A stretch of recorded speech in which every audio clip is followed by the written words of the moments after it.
You could go ahead and hit that like button. Well, Ah! welcome to another Marcia Week show, coming to you live from the beautiful island of Barbados, the gem of the Caribbean. And there's a reason it's called the gem of the Caribbean, because it sticks out like a diamond outside of the archipelago of the Yeah. islands of the Caribbean. So we welcome you to Barbados. We are happy to have Jamaica in the house. And of course, we're looking forward to you from Canada, the United Kingdom, Maryland, wherever you are a Barbadian joining us. We look forward to you contributing to the show tonight with your input, your questions, your comments. We certainly are looking forward to a great night tonight with you. It's good to have my host on with me tonight, Marcia Weeks. She is here in all of her glamour. You all call her the queen, so I am not going to get into that. I'm just going to leave that right there where it is. And but it's good to have her hosting with me on the show tonight. I am the co-host. She is the hostess, I should say. She is the hostess. And it's good to have all of you. Would you please, as you sign in tonight, we are at 46. We want you to make sure you share, share, share, share, share. I can't get it done as well as she does, but you share, share, share. And we are going to ask you that as you come on, if you're not out of Barbados, just give us an indication of where you are from. Well, good night to you, Sir Alfred Benjamin. Great to have you back with us again. Brooklyn, New York City. I'm not going to go any further with that because I hear up there is getting exciting as well. But good to have you with us in the house tonight. And we're looking forward to many of you joining us, different parts of the world. We have an interesting program tonight lined up. We have persons in from Trinidad, persons in from Guyana. Of course, you have the general going to be back with us. He'll soon be coming in. And that brilliant, and I must say, brilliant, highly intellectually intelligent young man by the name of Kemar Stewart. And what a blessing, what a value he has been to the show. And not only to the show, to all of us. We are all learning. And, sometimes it's almost embarrassing to think that at my stage of life, I'm sitting at the feet of such a young man. But it is certainly a real pleasure, a real pleasure to be sitting at his feet and learning so much politically. It really is. It really Oh, is. yes. Oh, yes. He is so Yeah, well yeah. informed It really is. and well And see, researched. And and everywhere I go, everywhere I go, people are telling me, they're saying, it's so good to listen to him. And so yes. I know today he was actually interviewed by the television station in the Bahamas. I'm hoping that we'll be able Wow. to get to see a clip of that. Yes. Oh, They interviewed him nice, today, nice. and I That know it's the first, and it would not be the last. Let me say hi, Glenn Griffith. Good night. Hi, Good night. Glenn. Yeah. Glenn Griffith and Yeah, but myself it would go not be the years back. last. Mhm. But we know we're getting ready for Christmas, and someone said to me, Doctor Nichols, someone said, should we have any show during this time? We see there's brass tacks is going to be. I think it's already off the air or should be off the air soon. Am I correct in saying that, Doctor I am not Nichols? sure, actually. That would be interesting to know that. I would have thought that they would carry it right through because there's so much to talk about at the Christmas season. Well, from what I'm understanding, and someone could correct me, but you can. But what my understanding is that because it's in the holiday period, that they're not going to have brass tacks. But Okay. we're going to continue as long as we can. I still put up lights in my house. Pastor Purdy. I still put up Pastor Dr. Ferdinand Nichols, and I also put Well, up, that's fine. I go all out at Christmas time, right? So I want to be able to do that, but at the same time, what I do know is that we cannot sit down at this time. We can't move on to something else. That's why I said don't get distracted, because as the opposition, remember now, remember who we are. We are the opposition. Yeah, right. So brass tax is off since last week. All right, Okay, brass there we tacks has been go. off since last week. Since So last week. what's gonna be important is that we stay focused in this time. Eyes like eagle eyes, kryptonite. Watching what's going on, because while we are out shopping and putting up lights and eating ham and so on, these people not sleeping. These people still No, working not at because all. 2024 is an important year for us here in Barbados. You know that, Dr. Ferdinand, very Yes, it's important going to year. be a very important year. As a matter of fact, I'm learning that they will be presented in the House of Assembly very shortly. The whole Samoa agreement to be discussed and tabled in Parliament. And so we want to pay a lot of attention to that as well and see exactly what is required of us in terms of Barbados. What are we going to have to do or not do in terms of the agreement? We've heard so much about it, but we're going to hear a bit more about that in the new year. I understand when it goes to Parliament. I hope it doesn't go before, like how they had to push through something I think Castle referred to before independence. And they were in Parliament on Independence Day, but I'm sure he's going to shed more light on that when he comes on board tonight. Uh, Yeah, but as you said, you're saying that it has to go to Parliament. What we have to remember, opposition, all of you that's on tonight, and those of you who are watching who will watch later on. It is very, very important that we understand that when this Samoa agreement goes to Parliament, remember that there's no opposition in Parliament. Do you remember that? yes, yes. And the So opposition has to be the people to it listen is going to carefully. Parliament for, yeah. So the opposition is us, the people, not the Marcia Week show, but it is the whole 280,000 people in Barbados. And it is us that have to push back. We have to push back. It is all of us that have to push back. It is us. If we had the opposition in Parliament, then they would stand up, and then they would present diverse arguments. I'm looking differing arguments. Okay, differing positions will be presented, but there is none, and so it is going to be important that this show continues to be on, stays on air, right? And we continue, to speak, because when we shut up, we do not have that opposition. So you have to be able to register your concerns about the Samoa agreement. Very important, because what the opposition would And have been doing. yeah, I don't know if did you, I just drop out a while ago? you've been coming and going, but I think we've been getting most of the gist of what you're saying.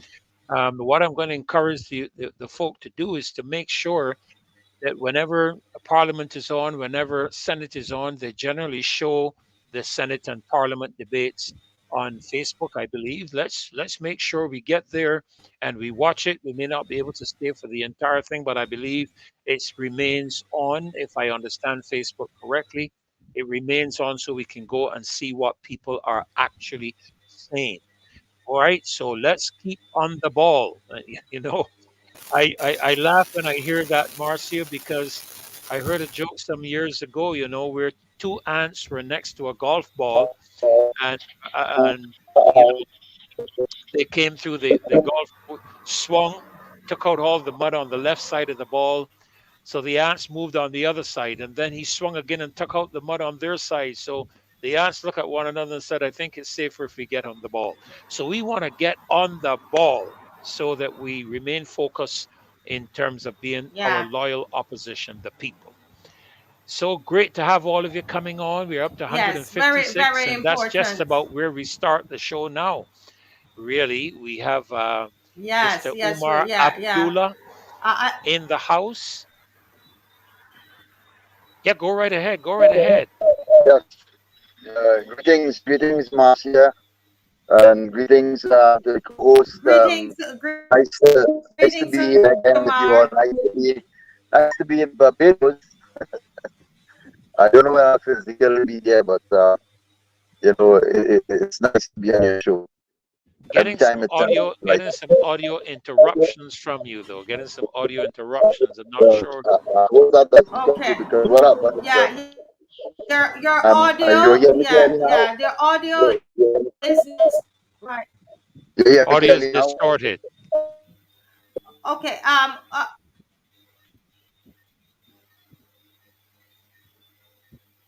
Okay. So Okay, Umar, he's what you just can do muted. is make sure you're not listening to the show, and yes, and you can go off and leave and come back in and see how that works for you. Are you guys hearing me now? Are you hearing me now, Oh Dr. yes, Ferdinand? hearing you loud and clear. Hearing you loud and clear. Okay, Getting you let's coming test through loud and Kimar. clear. Kimar, good night, Kimar. Good night. So good to actually see you. Hi, good night, good night. Yeah, I don't know what happened there. My system just shut down. It just Oh, shut down yours on too? me. I don't know what Right, happened there. right. Okay, so what's happening? We're having a lot of interference. So what's happening? Your there's a noise that is coming through, like a crackling noise. Okay, it stopped because you turned off your. It stopped. It started now again. You can hear it, Dr. Purdy. Yeah, yeah. I can hear it like a little What? Dr. Nichols, static. can you hear his Yeah, I can hear a a little bit of static? static. Yeah, yeah. Okay, It's let's it's try it Yeah, Umar. stopped. Umar Abdullah, welcome. yeah. Greetings again. You all hear me now? Are you all hearing me now? Yeah, we're hearing Yes, you. Still a little yes, echo we're in the hearing you. background, We're but we can hearing work you. with that. In the background. All right. Okay. Yes.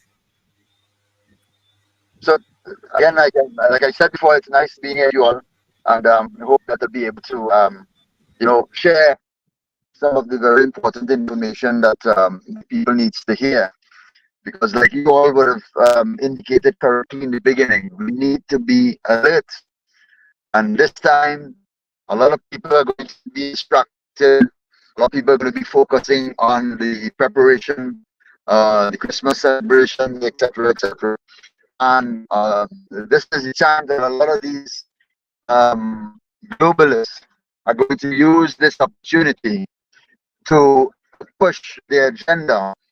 And hopefully, they're hoping that we do not pay attention and we would not be able to see and recognize what they're doing. Because I can tell you that because just recently, a couple of days ago, I would have met the one of the senior technical advisor to the International Technical Guidance on Sexuality Education, which is a document that is being used to frame our HFLE curriculum in our nation schools. Now, this particular curriculum, as I was told by the technical advisor, um, could be curtailed to suit the country itself. All right, so it doesn't have to be a standard document that everybody uses all over the world, but in every country it could be curtailed and created to suit the value system, to suit the culture of the people, and to suit the norms and the lifestyle of the people of that particular country. So if there are certain elements in the HFLE that we do not agree with, we could simply take it out and we can put in there what it is we are comfortable with. Right? Now, what had happened is that they would have previously met all the other stakeholders except the faith-based organizations. And what they got from the other stakeholders was a nod that they're okay with whatever Okay. is in there, the HFLE document. Umar, Yeah. we're really having difficulty hearing you.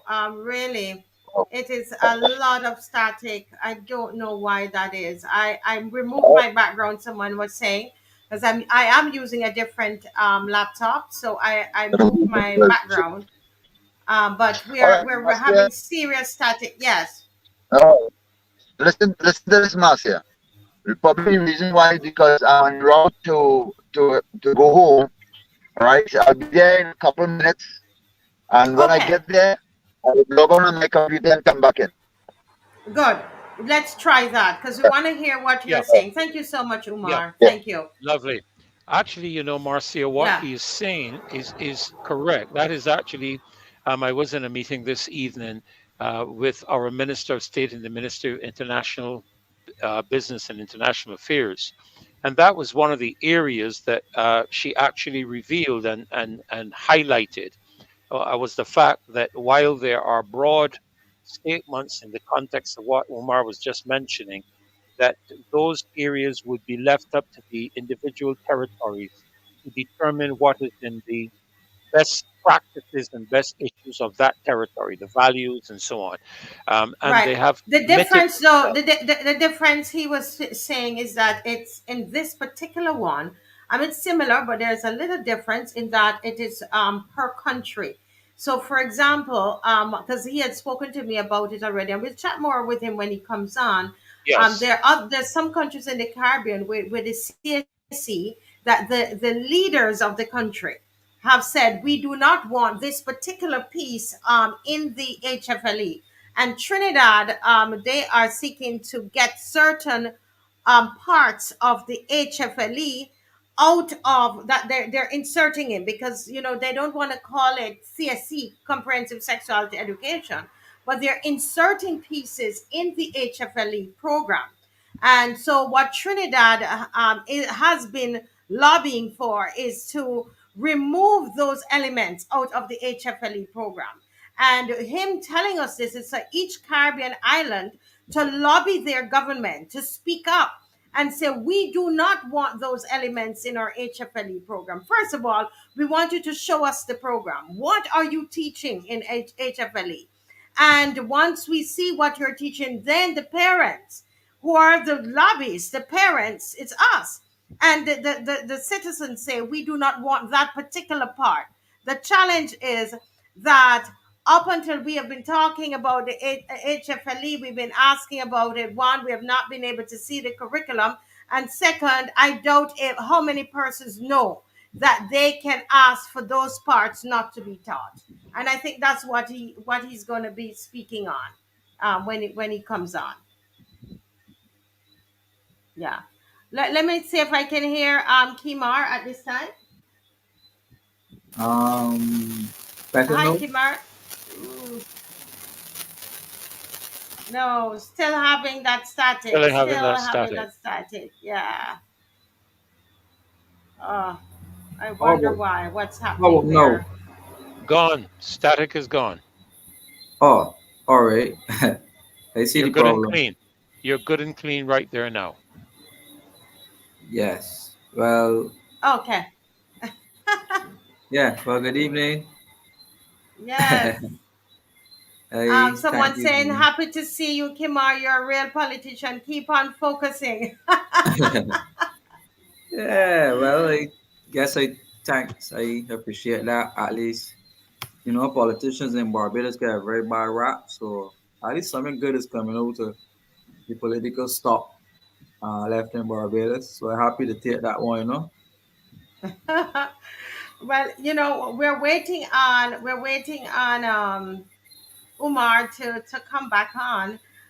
But while we wait, and we're still waiting on Mr. Franklin to join us, I know he sent me a thumbs up that he's coming on, but he's been very busy with the workers, and I think he's going to come on to tell us about some of the conditions at the hospital, etc. But we do have some issues that we need to take a look at, and one of them, Dr. Ferdinand and Kimar, it's the um, what do you call it? No, he's our new Chief Justice. And so there is I don't know, if it's official or we have to say it's alleged that we are going to have a new Chief Justice, and I wanted to hear your thoughts on that, Kimar. There's a lot of concern. I will just I've been getting a lot of messages from some of the opposition, and they're concerned about it, and they believe that there is a lack of transparency with it. They believe that the Chief Justice, the concern is that this Chief Justice would be handpicked by the Prime Minister, and therefore would not be operating in integrity. And there is a fear, that's just the fears of the people. I'm not saying that that is the case, but this is a fear. And that they believe that that it is a family. The allegation is that the family has appointed this man to be Chief Justice. They're saying that that job has to be advertised, and it hasn't been advertised, and no one has been interviewed, right? And so people are worried that if he becomes a Chief Justice and he was chosen by and if it is true that he was chosen by the Prime Minister, will there really be any justice in the country? Will there be justice in this island? I want to hear your thoughts on that, Kimar. Well, to be honest, we've seen what the alleged person has done to the national insurance scheme in Barbados. We've seen what he did as it relates to walking the tightrope that the government set. So I don't suspect that there will be much justice. In fact, I think that there will be a greater perversion of the law courts in Barbados, because you take a man who has just basically robbed the people of Barbados by handing over the national insurance scheme to the government, right? And he sat on brass stats with Caswell, said that it was a mistake and they didn't really mean to give all of that power over to the Ministry of Finance and essentially the Prime Minister. But they still didn't correct the mistake. So this job is a reward that will give him obviously immunity, right? He will become immune to prosecution in Barbados.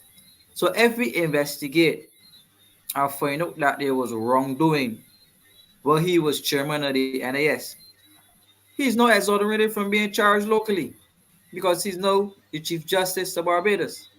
So we need to ask ourselves, what skill does he have that renders him the best choice available in Barbados for Chief Justice right now?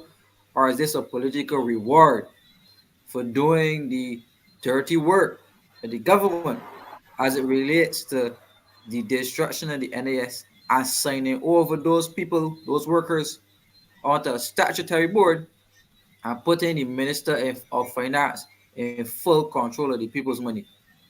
Those are acts that should be investigated, and I could guarantee you, Marcia, the results of that investigation will show that there was wrongdoing as it relates to the national insurance scheme. But you know what the government is doing? The government is now putting him in a position to protect him.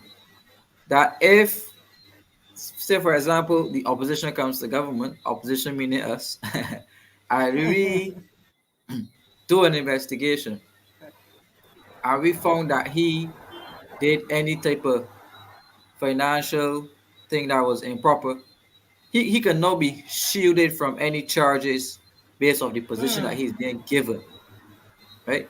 So we need to look, and this needs to we need some deeper conversation here, because this cannot be none of those situations where the government, and Caswell could tell you here, where whenever somebody's caught doing something wrong in the BLP, they're automatically rewarded with promotion. They're not fired, they're rewarded and put in a higher position, right? And there's countless examples out there where we could see people doing wrong things, blatant wrong things, and still being given higher promotions and rewards. Yeah. I see Mr. Franklin is coming in, and he's settling. But I think this will be something, Dr. Nichols, for him to comment on, because I would like to understand what the rules are. If this position is supposed to be advertised, if the position, if they have to go through a series of interviews, is this what is the how it's normally done? And if that is the case, why would the why is there this thing that this gentleman, this allegation that this gentleman, Mr. Leslie Haynes, is now being promoted as chief justice? Did they do any advertising? Is it necessary, or is it that we are just, and that's what we are here. We're here to ask the questions, because we're the opposition people. We have to, if, as I keep saying, and I will keep saying it, to remind you that if this were not a 30-0, these are some of the issues and the differing opinions that would happen on the floor in Parliament. You see what I'm saying, Reverend, Dr. Nichols? Well, I don't want to call names, Marcia, but I do have it on good information that the position should have been advertised. And I'm getting this information from a former minister of state who I would imagine would be well aware of the requirements as it relates to the Chief Justice. But what is even more concerning as well, Kimar, you will recall he also had oversight of the Electoral and Boundaries Commission.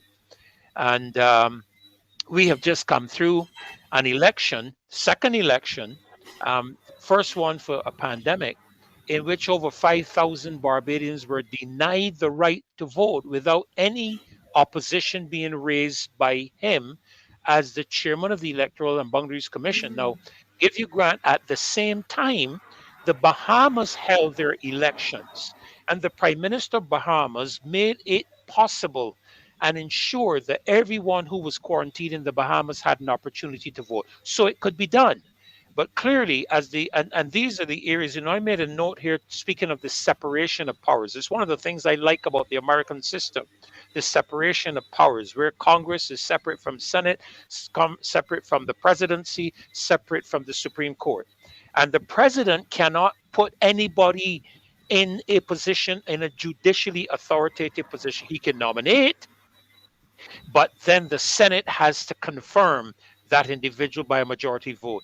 And this is why I've been saying for several weeks now that these are aspects that I believe we need to implement in our new republic when we talk about by the people, for the people, of the people. I believe these positions should be before the Senate, who away from the prime minister. I don't believe that this power should lay in the hands of the prime minister. I really don't believe that, because what you have there is you do not have a separation of powers, and I am doubtful that he is going to be objective. I'm sorry. I know Leslie. He went to school with me. I've watched him on the bench. I've watched him in court. I've watched his attitudes, of which many people have commented, and I'm not sure that even by choice, by selection, that he's the ideal person for this position. Yeah. Someone is asking here, didn't the DLP handpick the Chief Justice when they were in power? So that's something that we need to look at as well. And one of the things, as we say on the show, we are the opposition. We are not representing any particular party. However, if the rules were that the DLP should have advertised and have had interviews, they would have been wrong too. So two wrongs don't make right. The point is, and so Correct. Caswell is here with us, and on that point, I want to know from Mr. Franklin. We need to tell him good night. We gone way into this conversation. Good night, Mr. Franklin. How are you? Good night. I'm well, and I'm back from the state of being so poorly. Ah, dear But me, dear me. I bounce back quick. You bounce back. Yes, you You're you you kicking. raised You're you're still raised from the kicking, dead. He's raised up from the dead. So and, It's and a he's and resurrection. he's kicking, and he's kicking. Yeah. Mr. We're discussing here, Mr. Franklin, about this position of Chief Justice and the allegations that Leslie Haynes, who was at the NIS that, we're seeing some allegations online that he announced to his staff that he will be leaving and taking up the position as chief justice. And so many are asking the questions. Many questions are being asked. What about that post, whether it was advertised, whether there were interviews? And they're concerned that it appears as though he was handpicked by the current prime minister. Have you heard anything of that sort? And what are your thoughts on that? Well, I am not surprised.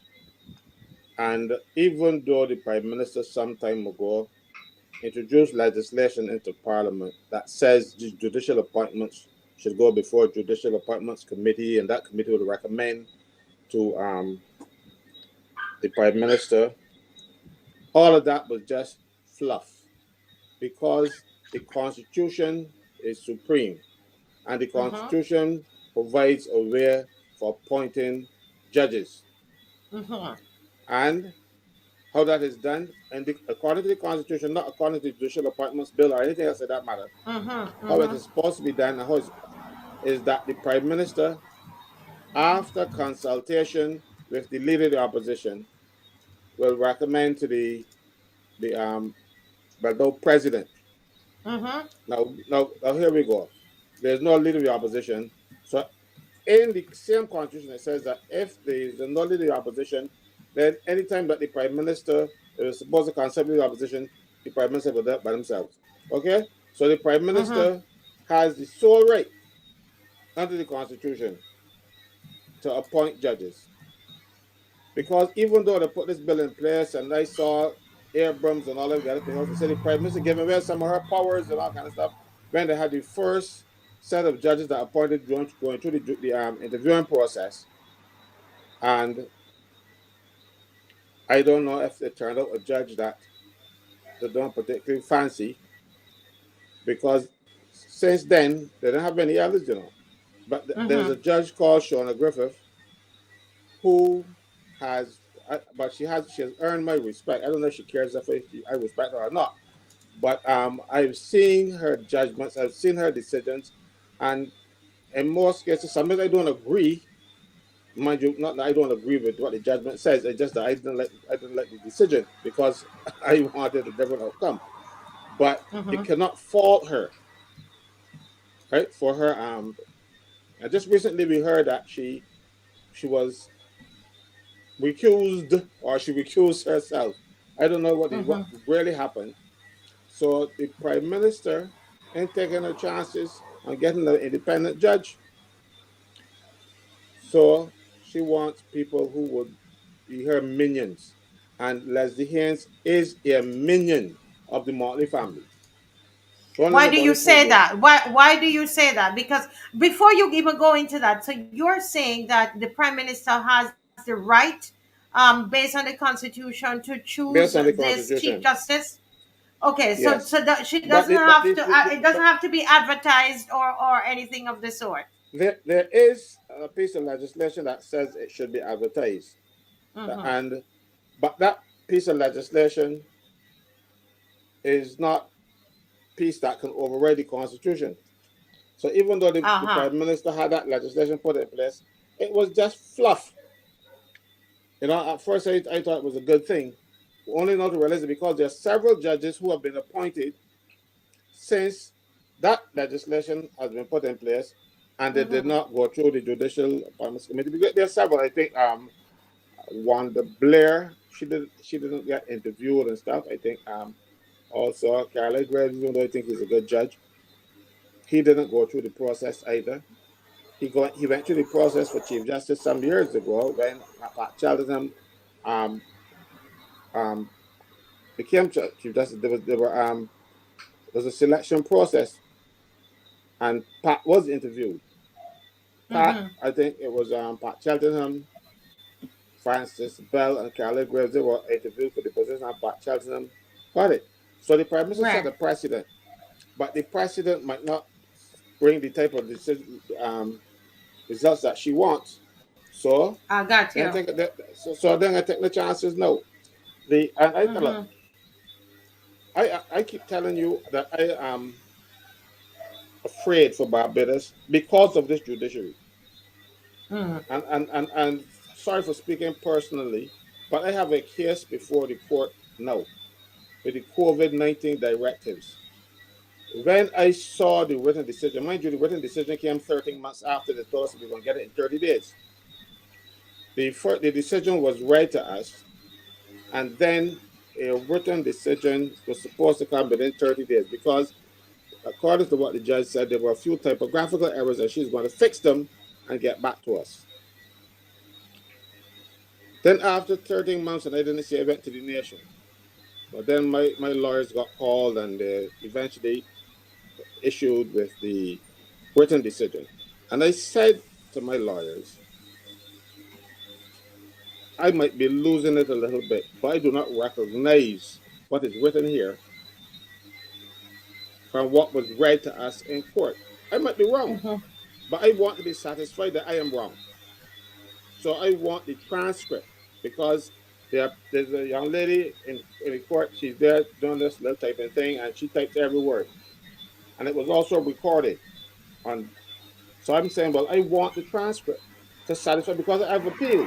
But in order for the appeal to go forward, I have to be informed by what went on in the court, or not. We can't proceed. So when the time came for the appeal, my lawyers went to the court and said, but we didn't get a transcript yet. The Court of Appeal ordered the government, but the registration department, to produce the transcript in time for the next hearing. I think we had about 6 months between then, and they came back. We didn't get the transcript yet either. And the Court of Appeal ordered them again. So right now we have the Court of Appeal in Barbados being disrespected. Nobody in being hauled in contempt for the court disobeying the Court of Appeal. If I had refused to carry an order of the Court of Appeal, I will go up. I will be in Dodge.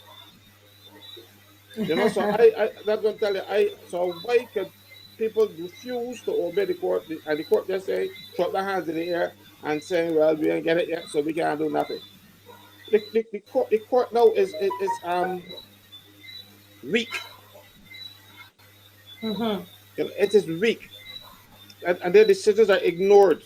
If the court give a decision, when I used to work in the Attorney General chambers, when the court gave a decision, people used to work to the night in order to carry that order. I have actually been in situations where I was the clerk, and we were there photocopying things well into the night to help to get this thing before the court. That is how people respected the court years ago. No, before the court ordered this sitting on You know, I'm listening to you, Mr. Franklin, and all I'm thinking of is justice. The notion that people, if someone has anything to go to court, there is just a fear in Barbados right now of whether or not they're going to receive justice, and it has to do with what they feel. It's just corruption. So because you were saying that there is this relationship between Mr. Haynes, you're alleging there's a relationship between Mr. Haynes and the Motleys. Can you define what that is? Why do you think that relationship is going to cause a lack of integrity in how he rules on cases? No, it wouldn't cause a lack of integrity. That can never cause. But it can give the appearance that can happen. So once there's this appearance, you try not to have that appearance in our system. You try not to. Because he and the Motleys have been very close for years. And he has, as a matter of fact, he worked in the Motleys chambers. I think when nobody else would take him into their chambers or whatever else I heard, he got to work with Motleys. He was the fellow who used to carry Motley's bag when Motley was a big lawyer. He's not big anymore. It's just that he's living on his reputation now. But he was the fellow carrying the bag, the little white boy carrying Motley's bag. You know, I was just like that because you see, you don't get white people walking about carrying people, black people's board. So it was a kind of like Well, he's kind addressing. of white. I don't know if is he Yeah, really white or whatever, I whatever. But I don't anyway, know, go ahead. but if you white is to me is visual. If you look white, you're white, and then he has been doing lots of cases now since this government has come into place. He's been doing a lot of government work. Even Hmm. the case again that I had against the government, he would work for the government. He has been chairman of the Electoral and Boundaries Commission, chairman of National Insurance, and that is where he Pause actually went there. before the. Pause there. Pause there. When you said about the chairman, the Electoral and Boundary Commission, Dr. Ferdinand raised an important point about the people who could not vote, and we don't know if that allow also helped his friend. Help that family, help his friend with the results of the election. That's Well, just a Es- thought. I'm not saying that anything. I'm just a Especially, thought. especially Marcia, when you consider in some constituencies, a victory can be 20 votes, or victory can be 4 votes, or victory can be 150 votes. You have 5,000 people who didn't vote. So you can you, imagine you, 5,000 you, people spread over 30 constituencies is in excess of 100 people. Am I right? 100 people per constituency.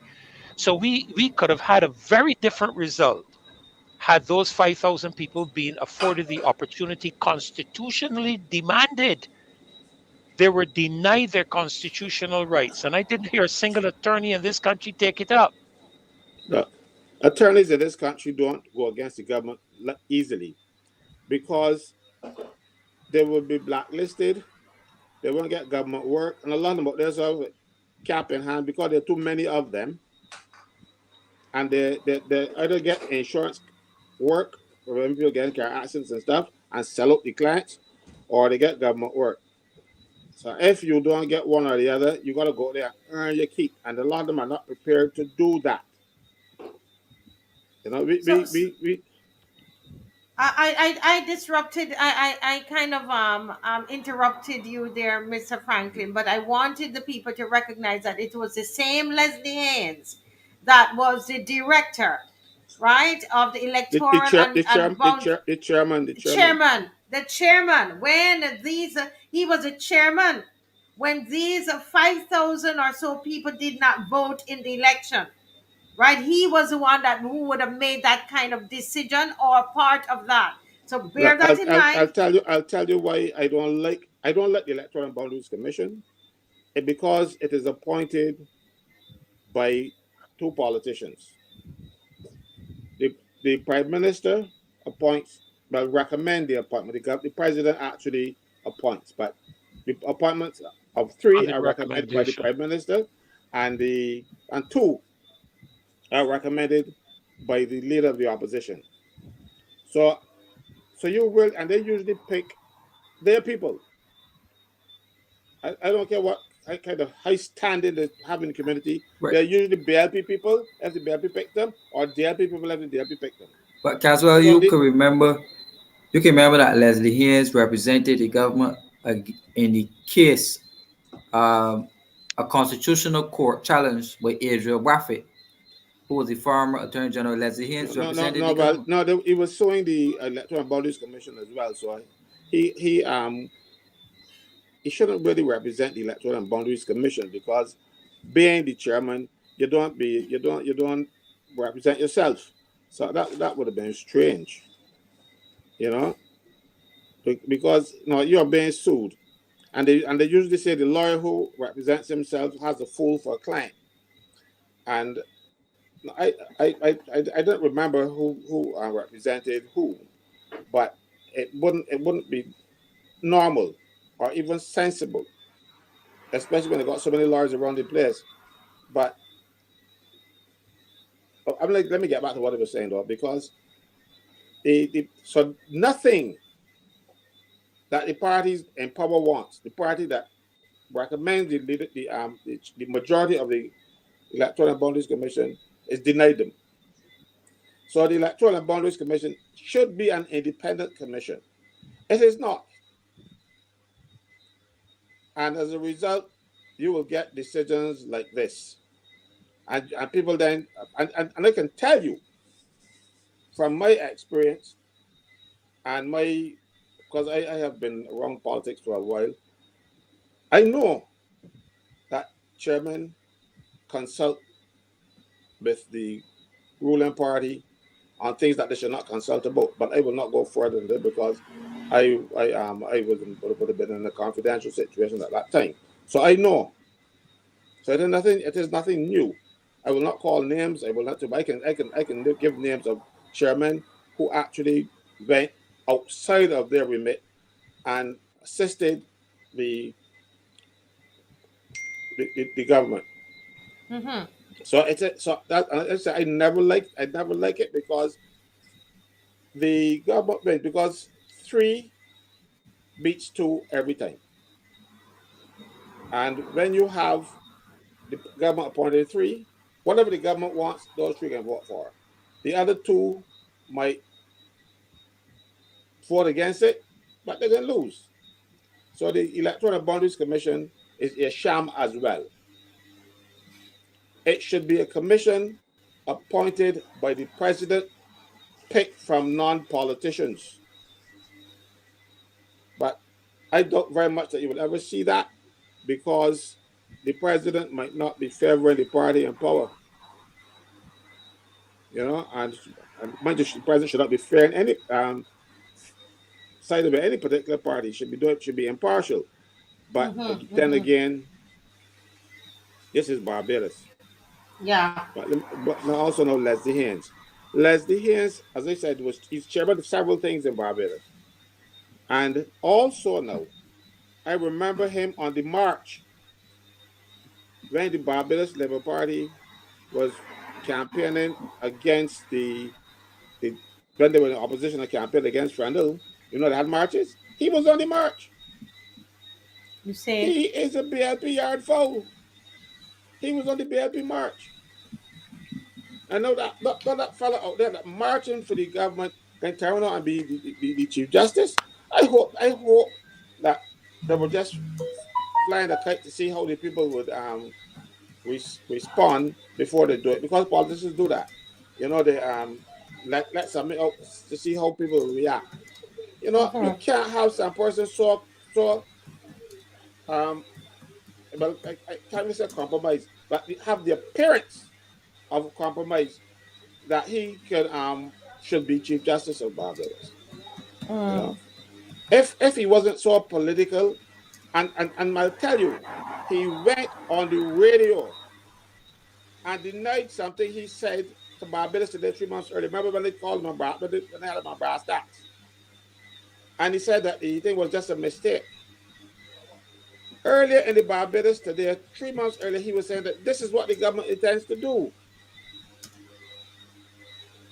You know, so I don't have any confidence in them. They went and they terrorized the national insurance staff to get the decision that they want for the staff to come over, and now pretending, and then too we call it Jordan pretending, oh well, the staff came over and be so happy as that the staff were terrorized.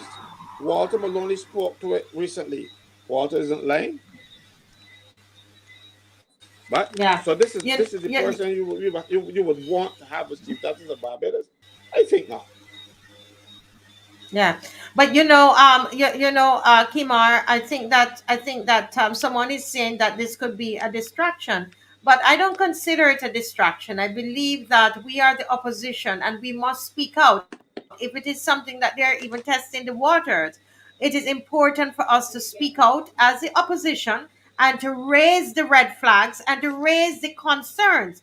And the concerns that we are raising tonight, what I'm hearing, Kimar, is that as Caswell is saying, and all my phone is going off.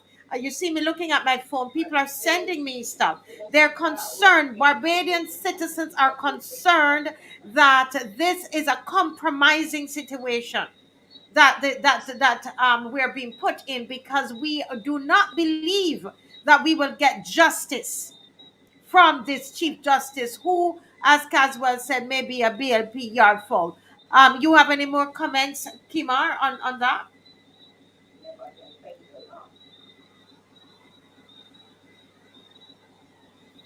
You're Ye- muted. Yes, go. Yeah. Yeah. Right.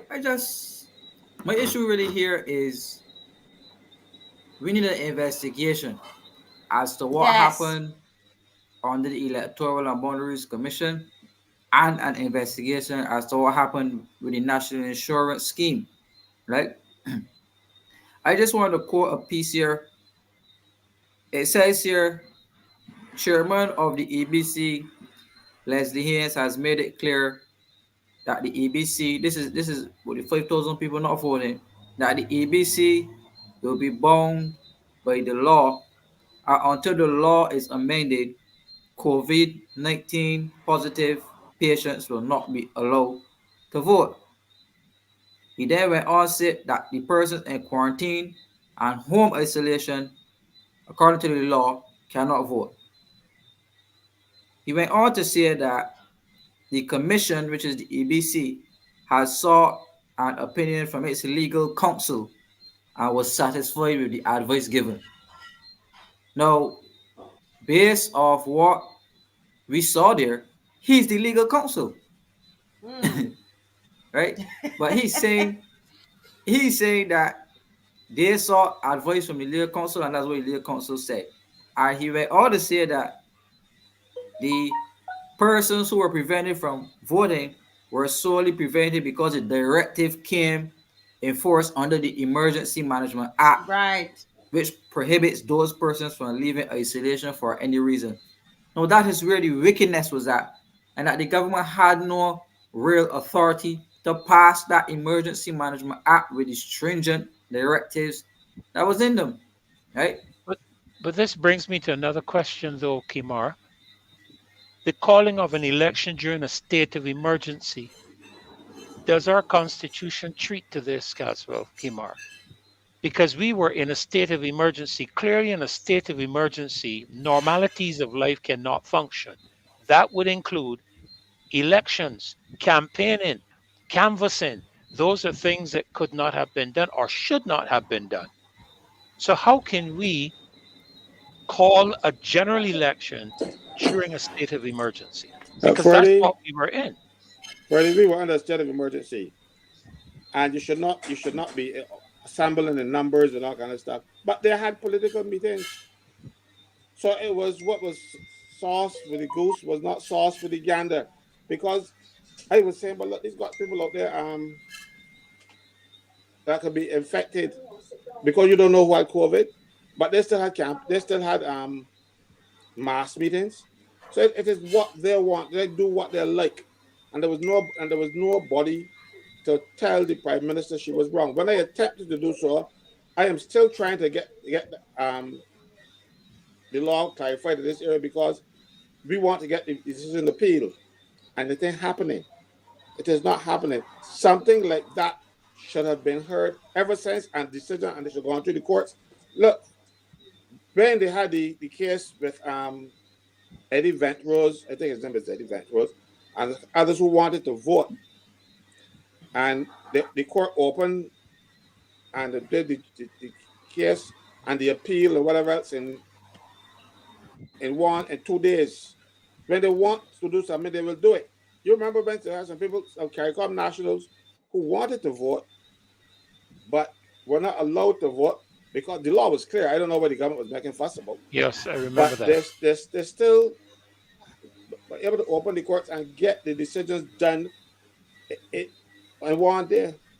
Remember when McCarthy did Yes, the case for Candy McDowell against the union when to accommodate union elections? You remember that? So yes, I do. when the courts want to work, they will work.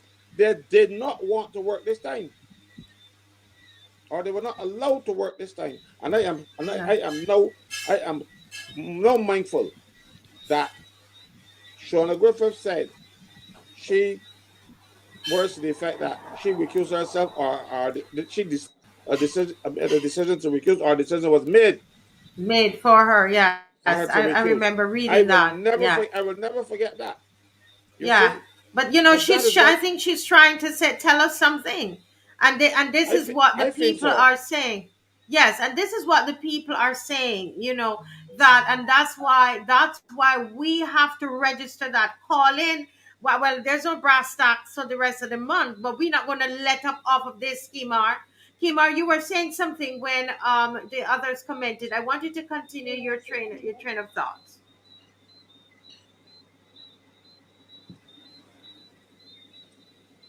Well, right. Well, I actually right. I was speaking about the state of emergencies and the Emergency Management Act. Mm-hmm. What the government did that was so dangerous under the Emergency Management Act was to vest all powers to run the country in that of the cabinet. The amendment then went on to say that all powers that cabinet now vest all such powers in the office of prime minister, which means that cabinet through the amendment handed over the full authority of the government of Barbados into the office of prime minister, and that the office of prime minister indeed was managing and running the country from verbal directives and not any constitution, right? So the government did not refer to the constitution even as it relates to managing the general election in Barbados. Because Mm-hmm. how can you restrict the movement of people, sick or not? The constitution doesn't say even if you got AIDS, COVID, sickle cells, tuberculosis, dengue, it don't matter. As long as you Mm-hmm. are not a prisoner, right?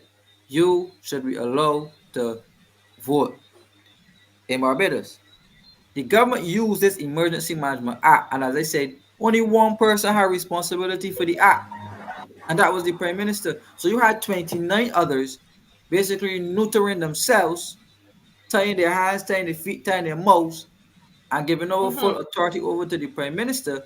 And then the Prime Minister gave a directive that anybody who's in home isolation or testing positive cannot vote. That's what you call voter suppression. Yeah. And this man, what I want our listeners and our opposition to realize is that this Leslie Haynes had something to do with that. He was the Precisely. chairman, and that is a Precisely. very good point Precisely. that Precisely. Dr. Ferdinand, and we must understand this. And this is Precisely. an unjust act that was done to the people of Barbados, and he is now tapped. If it is true, it is being alleged he's now being tapped as a chief justice. And I think as Barbadians, as proud Barbadians, that we need to register that. We need to register that and think about ways in which we are able to stand up. We're not in parliament, but we're going to make it known that we are unhappy with, if this election is made, that we are unhappy with it, because it's we have put them there, and we need our prime minister to know we are unhappy with it. And Kimar, you raised the important point of what he has done with the NIS. Mhm. Yeah. He what he did, you classify that as domestic terrorism, where an individual could be appointed to a sovereign institution like the NAS. The NAS was the people's money, you know. That is a trust belonging to the people. The people paid directly into the NAS, right? And what he oversaw was a handing over of that institution from the people of Barbados into the hands of the Minister of Finance and the Prime Minister. And the minister of finance is the prime minister. Here we go again. And so the appearance, and I love the way Caswell said, the appearance of it, we're not comfortable with it, because it appears, the appearance of it is that, could it be that Leslie Haynes, could it be, it's a question I'm asking a question, could it be that the chairman of the Electoral Boundary and Commission, could it be that that chairman was party, how do I put this? That could, or helped the BLP, this BLP government. Could it be that he was placed there to help and to ensure? Could it be that these people, as the Reverend said, that they did not get a chance to vote, and did that impact on the outcome of the elections? Did we have justice in the elections? And this man who we are believing created an unjust act, we are now saying he is the chief justice. Right. That is, Marcia, there was a court case uh, brought against the government of Barbados by Philip Catlin, I believe, yes, uh, Philip Catlin. trying to block the general election in Barbados. But he was overruled, right? And he was arguing that the election shouldn't be going ahead in the midst of a pandemic, and then the government borrowing people. That should never be, right? But he was thinking, and it still went through anyway. So it speaks to the courts again. Where if we went to the courts are supposed to be independent, free Mm-hmm. from the influence of the executive. Um, Pastor Ferdinand spoke about it, the separation of powers, the judiciary, the executive, and the legislative bodies. We That's have right. a problem where the executive of this country, where the prime minister, is reaching over into the judiciary of the country. Mm. We have been peddling influence to cause sitting magistrates and judges to make perverse decisions. Right? I said earlier on the show, when these judges and magistrates make perverse decisions, they're not scolded. They're actually rewarded with promotion. Right? And if you look underneath it, you always see that they have increased immunities free from charges. Yeah. Right? You always see that they have that. And in this particular situation, the chairman of the NAS actually robbed the people of Barbados. He actually robbed the workers, the workers at NAS who were what you call public servants. They're not public servants Mm-hmm. anymore. They work for the board. That is called high class robbery, right? Mm-hmm. So he did that to the people of Barbados, robbing the NAS public servants. Now they work for an independent board and they no longer have the benefits that were guaranteed to them by the Constitution of Barbados being a civil servant, right? So he's not being rewarded for overseeing that transition and robbing the people of Barbados and robbing this country, taking the NAS out of the people's hands to give it over into the executive. And who controls the executive? One person. Mm-hmm. I think something is dramatically wrong in our country, that a single individual, and it must be concerning to us, that a single individual in Barbados has so much power that they can appoint both, and as I've expressed it, the separation of powers. You can appoint the president, you can appoint the chief justice, and if we are dealing with this particular gentleman, we have seen him compromise. The question really, Marcy, is exactly what you're saying. How can we be assured, or really, Caswell, how can we be assured of justice? You speak about justice. You look at the Supreme Court of the United States, and you look at how the Supreme Court is compromised. Sorry, is established in terms of the United States. The president doesn't have control of the Supreme Court. That's why he's so weary of the Supreme Court, because the Supreme Court can rule against the President of the United States. Can we get that happening here in Barbados? Mm-hmm. Mm-hmm. Wow. I can't wait for Caswell to come back on, because someone is saying, Mr. Michael Toppin is saying that Caswell, was it okay when Owen Arthur plucked David Simmons from Parliament to reward him with the CJ post? And I think I sent you guys something. I want you to read. I can't read, and at the same time you to do. And so if anybody can read it for me, one of you, and to make it worse, that made you lose your position as his personal assistant. I want Caswell to come on. I don't know if he's hearing. I know I don't see his camera on. I'm going to put him on to see if he can hear. Caswell, can you hear? Yes, I can hear, but stuff in my face. Okay. Well, he could Yeah, at so least I'm gonna. share. You just got it. Could at least share, man. I mean, Because, come well, on. we want to know what you're eating. He says his wife is a great, great cook. So we want to know what he's eating. But when you come on there, we're putting you in the hot seat here. Somebody have a hot question for you. And,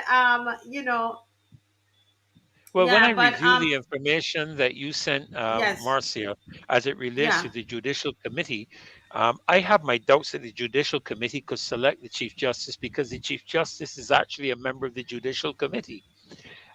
So I'm not sure that within the Judicial Committee that he would be selected at that level.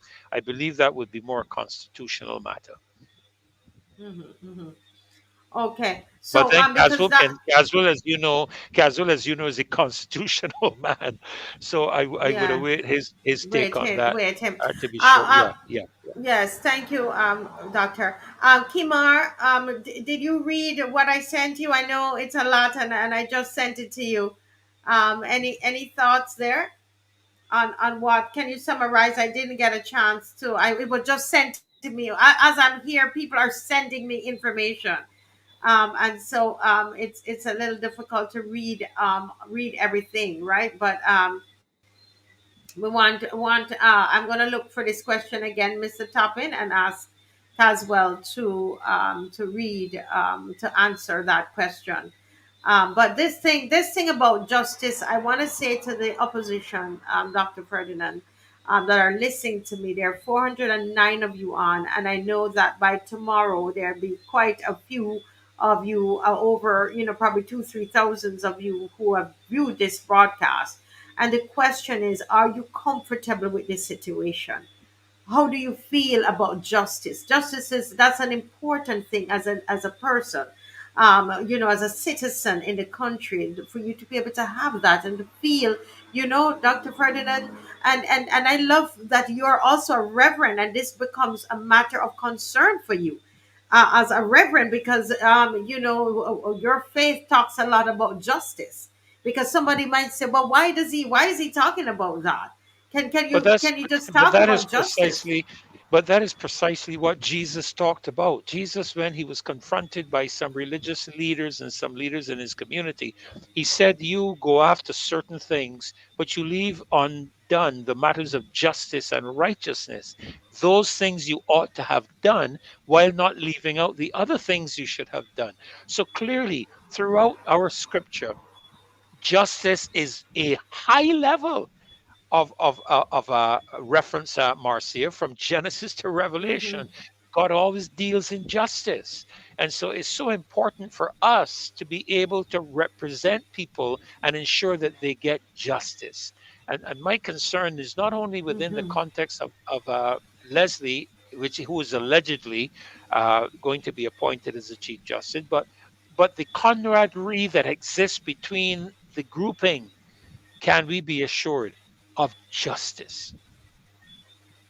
Because of their parents, Yeah, and just exactly, just things that we exactly. know with the electoral boundaries commission, the NIS being handed over into the government by this same person was in charge of that.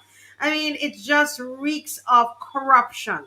It smells, you're just smelling Yes, and corruption all over it. you see, the thing Yeah. is, Marcia, that sometimes people paint corruption or see corruption only in terms of dollars and cents. But what we're talking about here right now is corruption.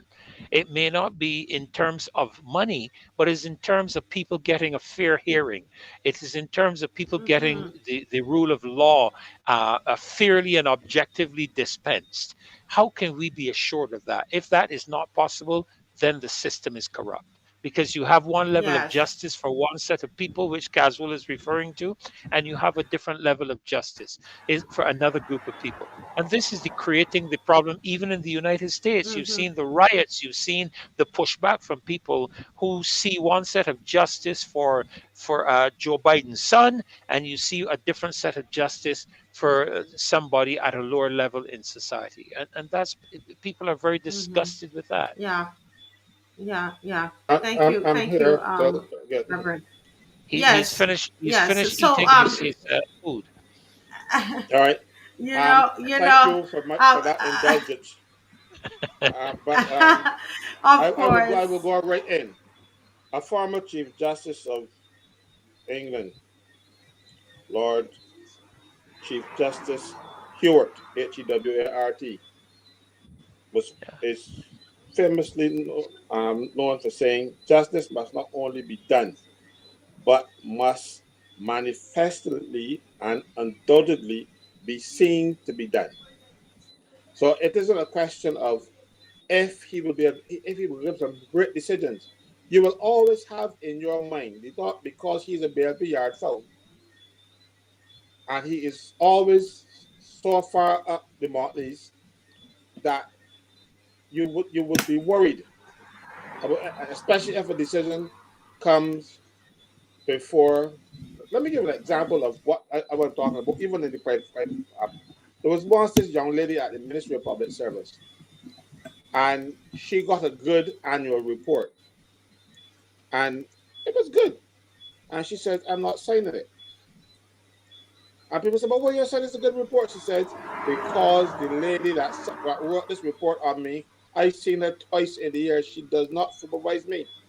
Because next year, when she writes a dirty report, I can say, "I don't see her." And I say, "Well, how come you didn't see her last time you complained?" She refused to sign it. That thing went all the way to the chief personal officer to be resolved, because she's saying, people say, "It's a good report." She said, "I don't care how good it is." She did not supervise me. We didn't have any contact. She said, "The only time I see was walking around the yard." Mm-hmm. I have the highest respect for that young lady. Because you have to, you got to be appear to not, you got to appear to be doing the right thing. You remember Yes. Pinochet's case before the House of Lords?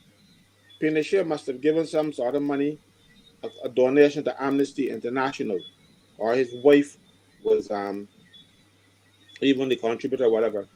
And he had ruled against Pinochet and the case. But everybody else ruled against him too. But they said no. The House of Lords, the first time in its history, reversed itself, because Lord Hoffman sat on a panel, and there was an appearance of bias. Not that there was any bias in it, but there was enough. And this is what will happen every time you got a BLP DLP case in court, or every time you got a case against the government. So you Mm-hmm. have to have people who appear by their living to be Mm-hmm. impartial, to make them So, chief justice. so, But so, let me so answer the people. fellow who. Yes. Let me look for the question again. But the question was asking if your former boss was not handpicked by Owen Arthur, the then BLP Prime Minister, and given the job as Chief Justice, and you That lost your person job. They said. yes, but that's all, that is fact. I was personal assistant to David Simmons when he was the Attorney General. He became Chief Justice, and I then became unemployed, and then eventually got another job elsewhere. But but his question is not all that. He's just trying to be, trying to provoke something, because this is Michael Topping. Um, I'm not going to label you political, but you want me to come and say, I don't know what I said earlier. I said that it is the Prime Minister's right to appoint the Chief Justice. I said, don't look good. And even though they passed legislation before the House and the Senate, setting up a judicial appointments committee, that legislation does not take away the power from the Prime Minister, so she can still go Mm-hmm. ahead and do it. And because there's no leader of the opposition, then there's no pushback, because she does the role of both. In David Simmons' time, David Thompson was the leader of the opposition, and he agreed Mm. to the appointment of David Simmons. Now, if he didn't, I would have remained employed. So for me, it wasn't okay. But both BLP and DLP agreed that David Simmons should have been, mind you, after David Thompson started getting some licks from the people in his party, he turned around and criticized his recommendation. But that doesn't mean. But this is that. But that mean that he disagreed. When the time came for agreeing or disagreeing was when you went to the Governor General, and at that point in time, he agreed with the Prime Minister Wayne Arthur that David Simmons should have been appointed Chief Justice. Of course, now David Thompson being a politician and against some licks in George Street, he backpedaled after the fact, after he had initially agreed, and he never said about it. Look, but I I wasn't overruled. I remember when Henry Ford um, objected to Elliot Belgrave becoming um, a judge, and the Prime Minister said, "Okay, well, I consulted." The law didn't say he had to agree. It said go consult. And if the consultation does not, if they don't concur, then the Prime Minister would either go back somebody else or tell the President, this is my man and I bought him. So then the leader of the opposition becomes irrelevant. So whether it was right or wrong, but people, and a lot of people, I used to remember Judge Sleepy Smith was one of the people who criticized the appointment of David Simmons when he became Chief Justice. Sleepy Smith came back and ate his words because he said then he was one of the best Chief Justices that Barbados ever had. That was Sleepy Smith. And but at first he was saying the same thing that I'm talking about, the appearance. So even though there would have been an appearance that Simmons being a Barbados Labour Party minister, parliamentarian for all those years, the appearance was there that he would be partial to the Barbados Labour Party. He proved not to be. But and then people who criticized the appointment came back and said, well, they criticized it, but they were not wrong for criticizing it. Right. They just said, well, he has shown that they were wrong. Right. They had reservations. But can I just quickly, I want to just interject here, Mr. Franklin, to say that in that time, remember that we had robust opposition. If it's in that period of time, and that's based on my research and my memory of what I read, there was robust opposition in that time. What we are facing now is that we do not have opposition. So with that opposition, you're gonna hear about things. People are gonna bring things up in the media, in the parliament, in the Senate.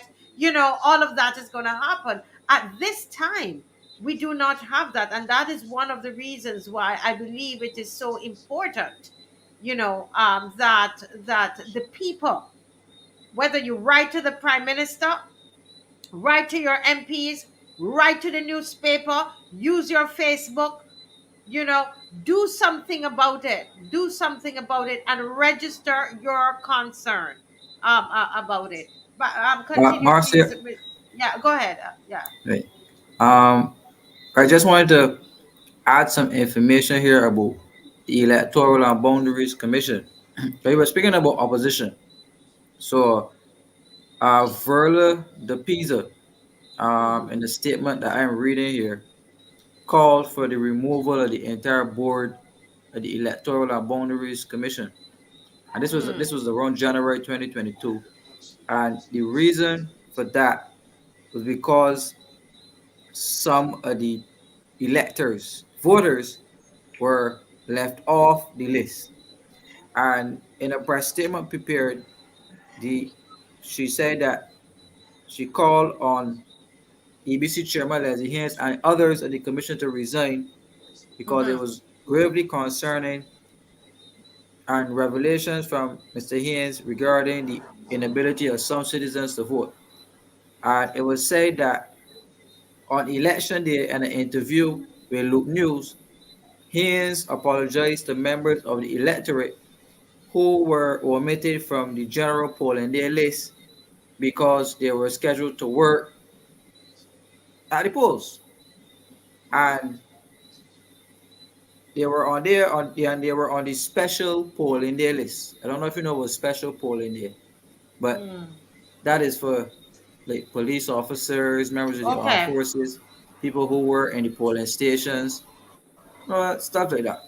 So the persons who were on the special polling day list, it will say that due to unforeseen circumstances that they were unable to vote early and subsequently unable to vote at all.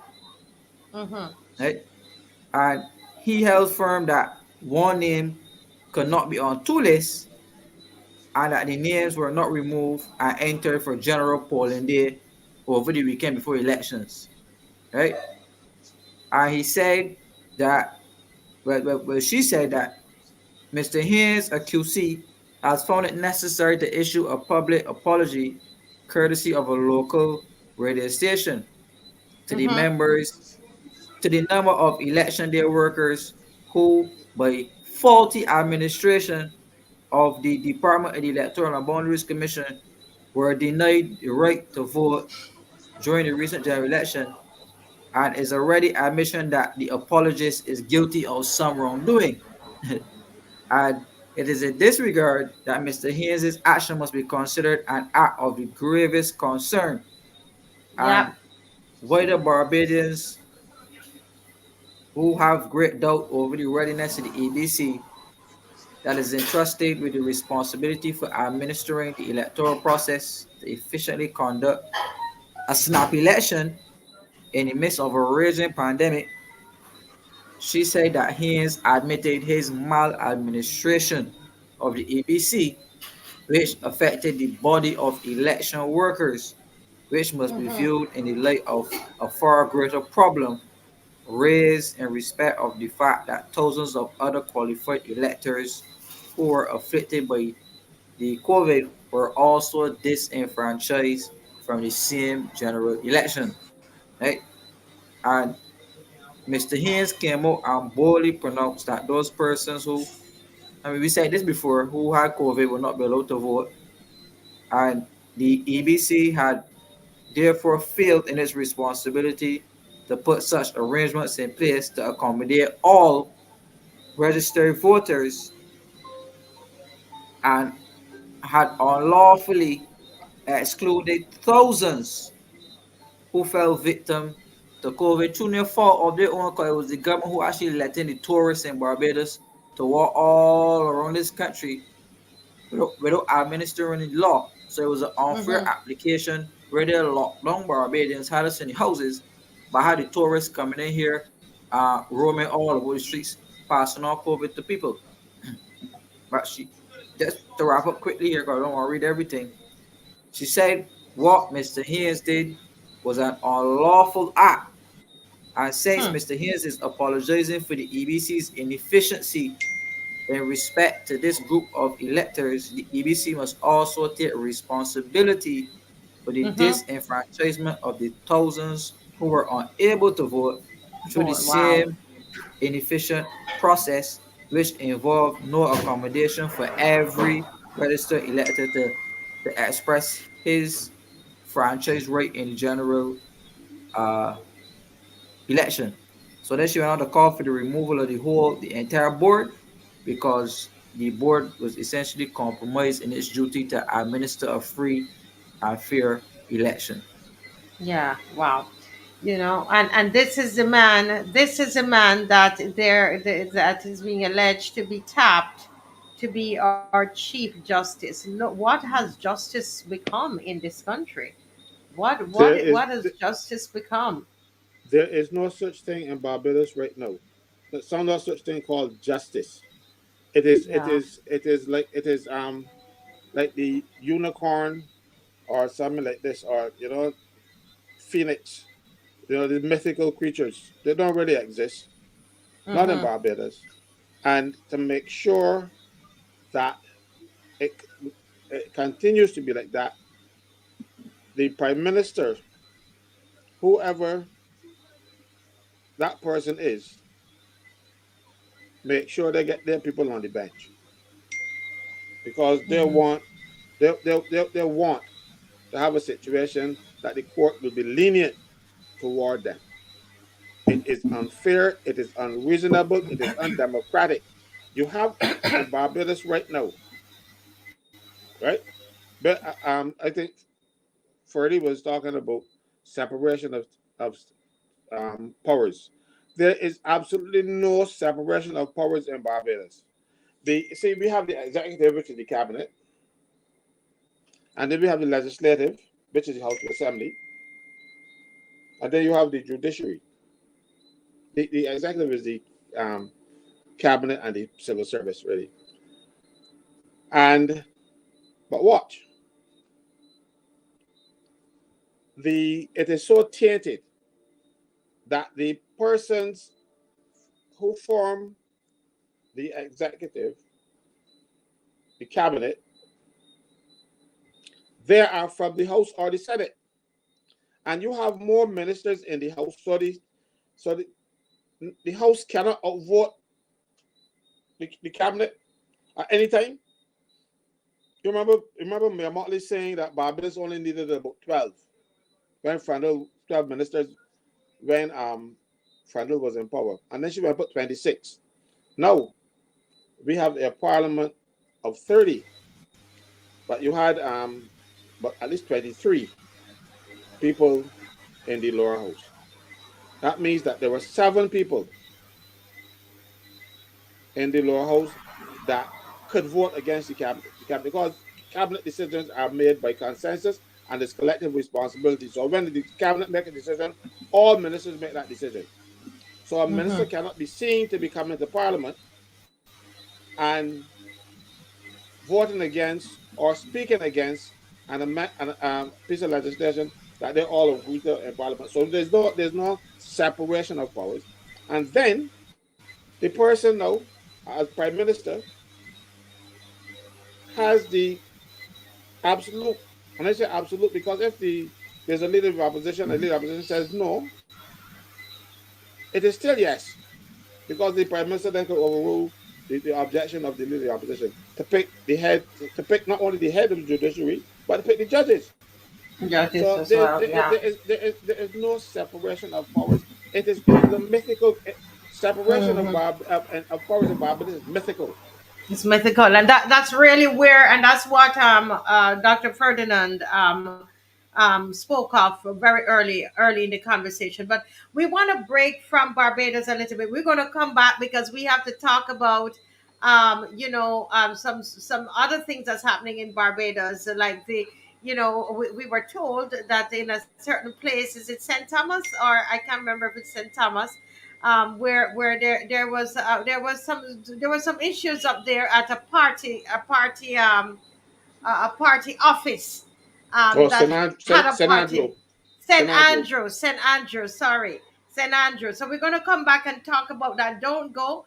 But we have with us here my very, very, very good friend Umar Abdullah, and we wanted to speak with him very first. We wanted him to be the first one and give him a clear time, but he came on and had some technical difficulties, and so we had to go off and come back on. And so no, no, no, we don't have as much time, Mr. Umar. We have about 12 minutes, but you wanted to share with us some new information that you have, and I'm just going to ask you to go. First of all, welcome, and you're hailing from Trinidad, and we're so happy to have you here this evening. Can you just go ahead and share with us what it is that you believe the rest of the Caribbean needs to hear?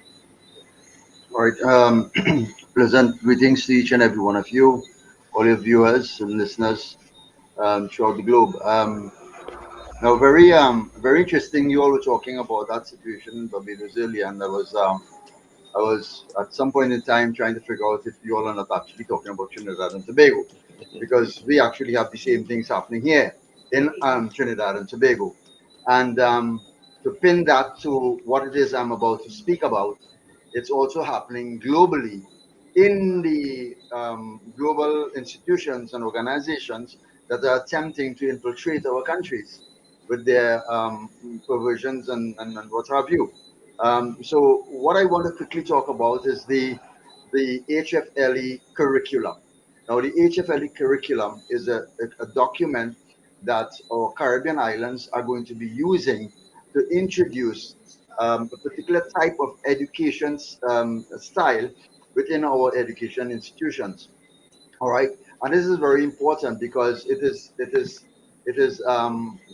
pegged against an international document called the International Technical Guidance for Sexuality Education. All right, now that document, as I was told by the technical advisor herself, indicated to me that that document is what actually is the standard, the global standard for education throughout the world, and it supersedes every other document or every other initiative, etc., etc.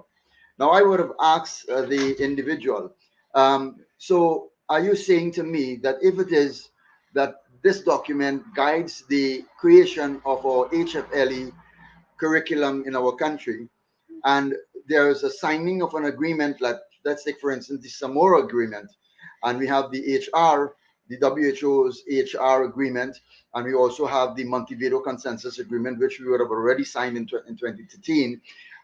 You're telling me that none of these agreements, international agreements, could you know um, supersede this particular agreement? And she's saying, no, this is the standard. This is the standard. So it is obvious to think now that all those agreements and what is in those agreements is in line with what is in this international technical guidance for sexuality education, which is being used to frame our HFLEs in throughout the Caribbean region and throughout the globe. Now, what is happening now is that the HFLE, as I was told, we can curtail the HFLE to suit our own norms, our own culture, our own values here in Trinidad and Tobago. Now, what is interesting is that before now, there was already a consultation that took place with the HFLE, and there was a nod from all the consultative parties that was involved. So this HFLE curriculum um, was created in 2022, and there has been some updates to it. And if you look at it now, it's in a table form, and it's about almost 200 pages, and it's in a table form. So it's very difficult for somebody to actually go through it in a short space of time and grasp all the information that's there and analyze it and critique it and all of that. So you would see highlighted in blue all the recent inputs or all the recent inclusion of that particular document. So um, when they had consulted with these parties and they were given the nod that this document is okay and they're all right with it, they had a problem with the faith-based organizations. And the problem was the faith-based organization was Mm-hmm. against a lot of what was in place, what was in the HFLE. So what they said, we know what they don't want, but we want to know what they are in agreement with or what it is they are comfortable with. So what it is they did, they set up a committee here in Trinidad and Tobago to call all the religious organizations in Trinidad and Tobago to look at the HFLE document Mm-hmm. and make recommendations and comments and so on the particular document by answering a questionnaire what that was given to us, a 42-page document. Now that questionnaire, Mm-hmm. we were told that we were supposed to submit that document fully answered and commented on Friday last. All right. And I told the committee, I told them that that is not enough time and we need to have more time. And I'm very Mm-hmm. suspectful of the method in which they use to come here at this time in the middle of the Christmas season, in the middle of the Christmas celebration, where every Christian organization is preparing and is busy about preparing for Mm-hmm. the Christmas celebration and all of that. How are they going to have time to sit down and go through this document? It's an attempt, in my view, to have these faith-based organizations rubber stamp this curriculum and push it So through the so system. so let me just ask you this here, Umar. So you're saying in Trinidad, the faith-based organizations in Trinidad were afforded the opportunity to complete a questionnaire, and with that questionnaire, your Ministry of Education is seeking to gather information to as to what it is that you want in your health and family life education, because you have raised concern about the comprehensive sexuality education, some of the contents of that seeping into the health and family life education, and therefore your government has responded by giving you a questionnaire for you to complete. Right? Is that what you're saying to us? Yes, Uh, yes. So you have been given. Now, your concern is that the questionnaire was given to you in the middle of Christmas to be completed. Can I say to you that in Barbados, as far as I'm aware, and if it was being given, I would have known of it. I would have known of it, and I'm going to check. But as far as I know, we have not been given any opportunity. If Caswell knows, or Kimar knows, or Dr. Ferdy knows, or anybody else knows, we have not been given an opportunity to say what it is that we want in the health and family life education curriculum in Barbados. We have not been given that opportunity. We have marched the streets. We have written to our MPs. I know a lot of people have done that. We've written in the newspaper. We've done so many different things, but we have not gotten that opportunity to have a say in what happens in the curriculum, the contents of the health and family life education curriculum. I just want to you all, register that. you all need to do that. You all need to ensure that you all have the same opportunity there in Barbados. Because I'll tell you this, the technical advisor informed me that there are countries that, for instance, some of the African countries that has a, a large population that's really spiritual and all of that. They actually asked for the comprehensive sexuality education concept to be taken out completely out of the curriculum. Words like masturbation and so on completely out. You understand? They don't want that in there. All right. So they were allowed to fashion the curriculum according to their customs and their norms and their standards and their value system. All right. And they were allowed to do that. And every country should be given the allowance to do that. But what I fear is happening, what I'm have a concern about what is happening is that the method in which it has been done. All right. Mm-hmm. Now we were given this document on Friday to submit on Friday, Mm-hmm. right? A 42-page document to go through a almost 200-page document that is enough. So That is not. it's almost, we weren't given any. We don't know about it in Barbados. And you were given one with the probably with the hope that you won't see it. You know, Right. you So would never be able we to wouldn't meet the be able to deadline. do justice. We would not be able to do justice in going through the Yes. document, critiquing, criticizing the document, and analyzing it and making our own recommendations, etc., etc. Definitely not enough time. So we would have asked for an extra, some extra time. They gave us the Mm-hmm. extra time, and I think a decision was made that we're going to meet again in January next year. But there was a Mm-hmm. conference. There was a conference on Friday, on Thursday, um, Mm-hmm. in at the Hyatt here in Trinidad and Tobago, that incorporated a number of the Caribbean countries, and Barbados was not one of the representatives there. I don't know why. I would Hold a guess. minute. What conference was this? Can you tell us? What is it? This What is a was the conference. conference? Well, under the UNFPA, there's an organization or a department that's called the Observatory. All right. Now the What observatory is can you give us give us spell out the UNFPA? What is that? United Nations United Family. Nations Farm and Population Fund. All right, that's the UNFP. All right. So also it's UNESCO. Yes, UNESCO. So it's so the H the international guidance for sexuality education. It's a UNESCO document, and all Mm-hmm. these other agencies, the United Nations Women's Health, USAID, IPPF, all these other agencies, you know, the usual Mm-hmm. suspects. They're all partners, and all they're Mm-hmm. all associates of these different documents and these different arrangements and agreements. All right. Mm-hmm. So this particular department under the UNFPA which is the observatory, is responsible for monitoring and evaluating, all right, how the Caribbean countries are putting together their education policies, their laws, legislation, all these things.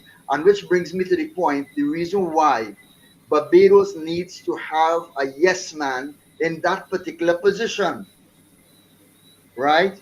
Because they need to have certain individuals who would carry about their agenda in certain positions. And one of the things I've Mhm. realized is that all these major institutions globally, United Nations, UNESCO, UNICEF, IPP, all these different organizations that appear to want to do good for humanity, there are persons in those organizations who have key positions who are Mhm. pushing the agenda. All Right. right. So, in other words, let's take for instance, we had in Tobago the Heritage Festival, or we have it still, Mhm. Heritage Festival, and there's a competition that's called the Heritage Queen Festival. Okay. Now it's no longer the Heritage Queen Festival. It is now called the Heritage Personality Festival. All right. Mm. And guess Mhm. who is heading that committee?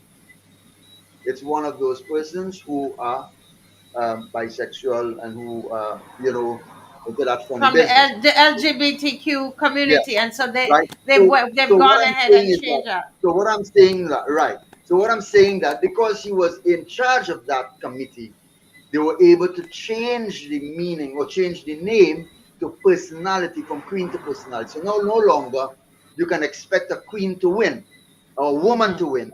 You would expect a man to win or As a transgender or personality. like we saw what happened in the Netherlands, where a man Yes. became the universe, Miss Universe, and in so many cases we are seeing. So it's important for them to put in position or have positions in these key areas so that when there are programs being run, when there are events and so on and so forth, these individuals Mhm. are going to ensure in some way they're going to continue to be pushing this agenda. All right, whether covertly or whether, however they wish to do it. All right. But this is where we have to be, and as you said in the beginning of the program, we have to be awake. We cannot be distracted by the Christmas, this season's celebrations. We have to be Yes. ever so awake and ever so alert because this is the time when they are going to use what they're going to use this opportunity to push their agenda and to further solidify themselves. Right now, this attempt that they're making, we are not going to let them get away with it because we have already gone through the document. Since I've got it, we've lost a lot of nights sleep behind it, and we have ensured that we have rejected every single thing from that HFLE document. Because, like I said, Mm. and I was telling the international advice, I was telling the technical advisor, I said, look, one of the things that I understand for sure, because we have been on the ground, we have been doing the work, and we have been reading the material. A lot of the religious organizations, they are not familiar with the language, and they're not With the familiar with how language. this language is used, and the Yeah. meaning that the language carries, and the Right. significance of the fallout of if it is you agree to something that sounds nice, that looks nice on paper, but you have no idea when they use Mhm. terms like gender, when they use terms like Yeah. uh, you know, comprehensive sexuality education, when they use terms like sustainability, climate change, and all these Mhm. things, And they're what not they aware. They actually don't mean. But understand what what what these. I would like in lieu of time, what I would like, I'm sorry we didn't get it up at the top of the hour because we would have been able to do more justice to this. I would like you we will continue to talk, and I would love for you to send me whether it's a poster or the information relating to the conference that Barbados was not present at, and to send me that international document, if we could see a copy of what it is that you If you guys go back, if you go back in your WhatsApp, yes. um, yeah, a little way back, you're going to see the document. We sent it to Yes, get because access. we I want to be able to send it to some key persons All that right. we want to So ask some Nine is now questions. telling me that he just sent it to you.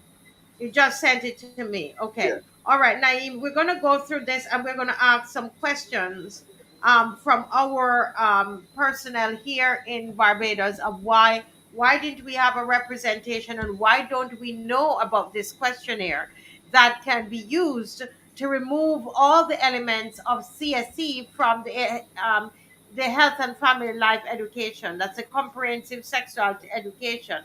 We want to be able to know why Barbados did Exactly. not have any And, representation, and we and don't have we. Excuse me. remember initially what I said. Huh? The question was the reason why they came to Trinidad was that they know what the religious groups do not want, but they do not know what we want. So this was an Yeah. attempt to find out from us what it is we want, what it is we want included in the curriculum, etc., etc. So the curriculum Right. it was given to us. We have to go through the curriculum. I would have rejected every element in that curriculum, and I Mm-hmm. would have put my comments and I would also put my recommendations and suggestions and so on and so forth. But it's all based from it's all from a faith based perspective. All right, because that is what they want. They want the faith based perspective, and I've given Yeah. them that. All right, so they Right. can't see they didn't get it. And what I And so also did, I it told, wasn't just your group, but they've given it to several, all the yeah, different religious yeah, groups could get yeah, it. And that's what I'm yeah. saying. We don't know anything of that. We don't know anything about that. That questionnaire and that process in Barbados, and we need to. Teachers who are listening, educators who are listening, need to find out why. So when you get me that information, then we're going to start the process and we will keep going. Umar, unfortunately, we have so many other issues that we're dealing with, but this is so important. As you know, it's very dear to my heart. And I want to thank you for the work you're doing in Trinidad. You have been camping out at the Ministry of Education for how many days now? 172 days today. 172 days they have been camping out at the Ministry of Education, guys. Barbadians listening, 172 days. And could it be why the government would have to respond to them and make sure that they have a say on what happens in their curriculum? Thank you so much, Umar, for your contribution. God And bless. thanks for having me. Yes, Thank God you. bless. My Lord. Have you been listening to that, Caswell? Yes, so at least Trinidad has it better than us because the government decides that, yeah, and Barbados, they know what we need, and they don't need to ask us anything, because this all-knowing government, is almost omnipotent. They can decide everything for themselves. They don't need consultation. We just supposed to get them to vote and watch them. Not Mm-hmm. necessarily they won't want to consult with us, but at least in Trinidad they have some sort of consultation, which, Yeah. to my mind, is good. Even though I oppose to the whole concept, because I went to school and nobody taught me anything about sex, and I think it's better that way. When you trial and error and find out for yourself. It is not. Nobody tells animals um, what they're supposed to do, and they do it. And mind you, I hear people talk about it, but I've never seen two male anythings or two female anythings involving themselves in sexual relations outside of human beings. You know what I mean? And I've never seen two female cows getting on at it. I've never seen two bulls getting at it. I've never seen two rams. I've never seen two ewes. So, and they know what they're supposed to do. So how come we are the higher form of life and we don't know? And we got to get somebody to tell us? It doesn't make sense to me. But Yeah. it makes sense if Ca- you realize that we have the devil running this place. I mean, listen, listen. Caswell, I tell you, I was telling someone today that this push against the LGBTQ, they have such an ally in you, and it's when you talk, it's very matter of fact, very straight, you know. Well, let me hear Reverend Dr. Ferdinand, His Excellency. Can you give some thoughts to me, please? About, were you listening carefully to I what was. I was. and what? The thought that I have in terms of sharing with Umar is the what should I say? All right, let me put it this way. I was a part of a meeting today with a government official, and out of I think we should have in the ballpark of 30, 40 or something like that participants. 9 of us were present. Now, how is the government going to take a religious organization, faith-based organization, seriously when their membership doesn't turn up? They're not going to pay you any attention. Fortunately for Umar, I think from what I am hearing, garnish the type of support in Trinidad to get the attention of the government. That has been the problem here. How many times have we come on this show and seen people post after post after post? Where's the church? Where's the church? Where's the church? And this is unfortunate.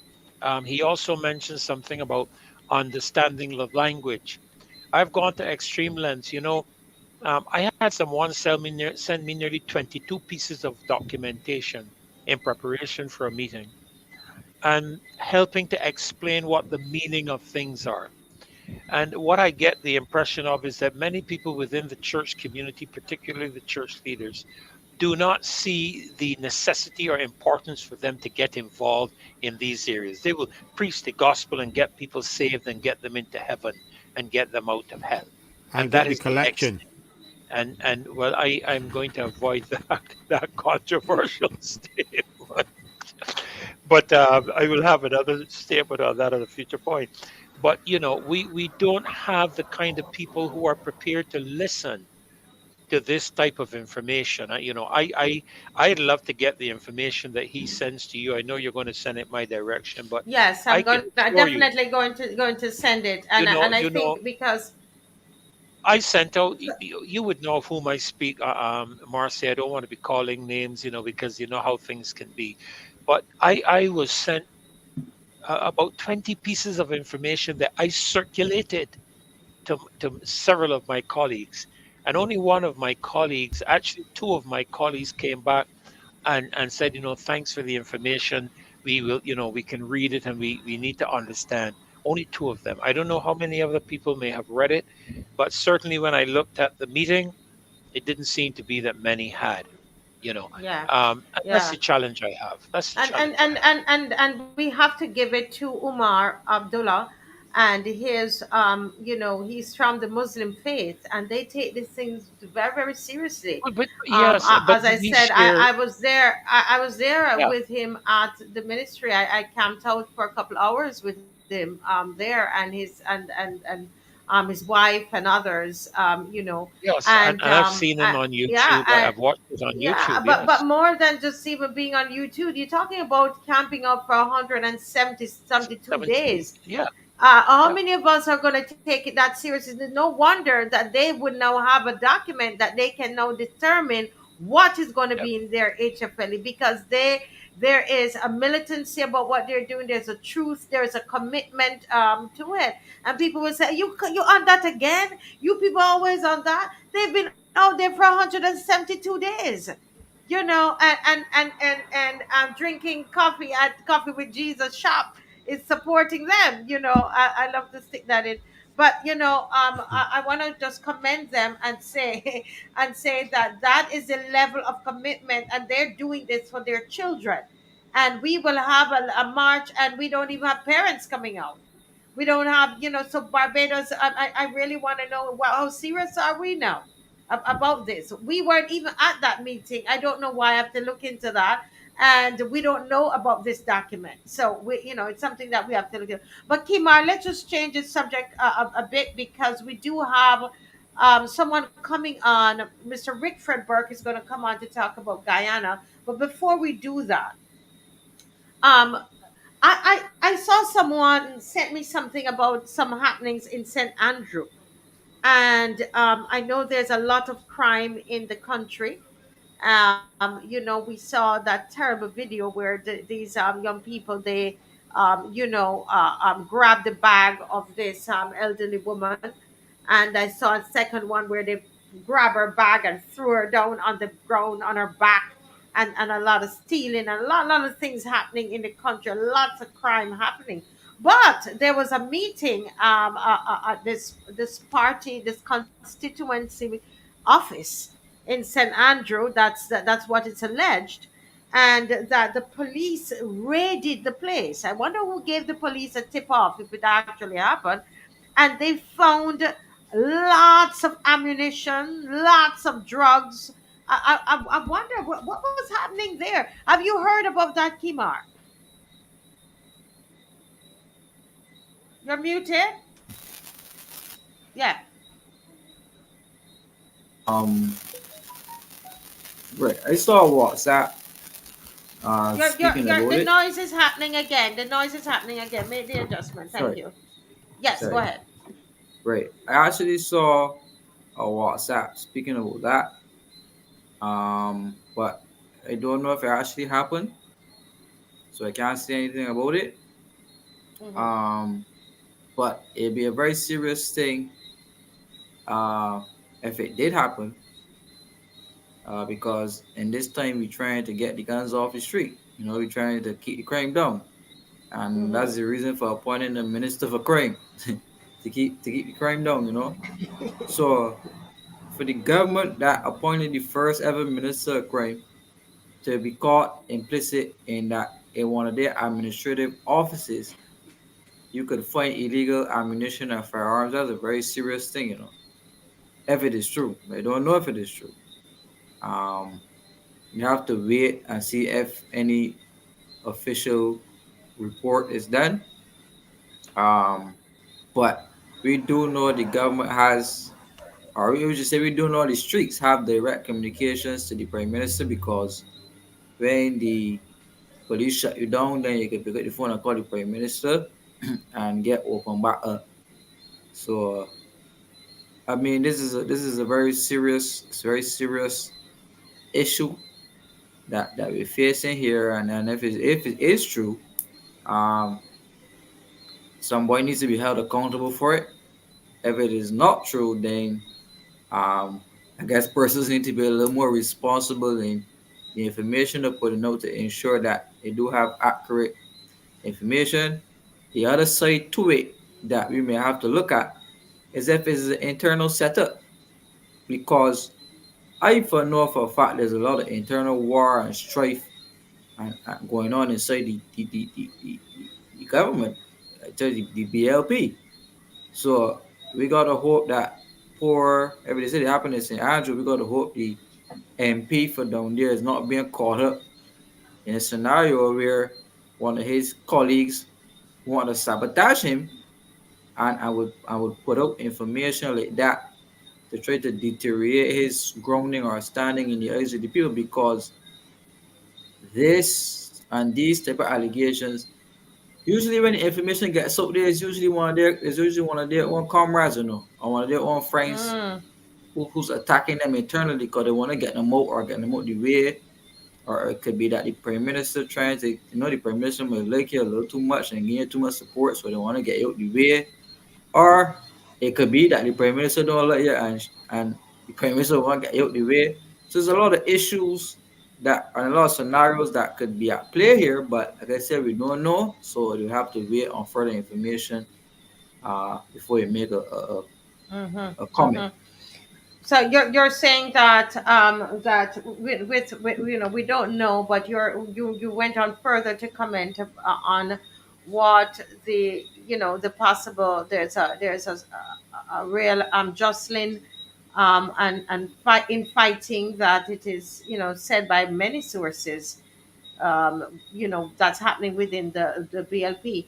Mr. Franklin, have you heard anything about this constituency office? Did any of about this allegation that happened at the constituency office where lots of guns and drugs I were I alleged to have been found. Do you I know heard it anything was. about it? I heard. I like Kimar. I only get second-hand reports, probably even third, that there was this fact at the Barbados Labour Party St Andrews constituency office. It's fairly got can hold about 200, had about 200 people there, I understand, and that they found guns and whatever, guns and bullets and you name it.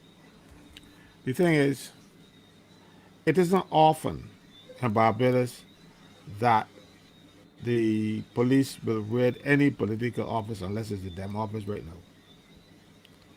So if it happened, Kimar might be closer to than he thinks.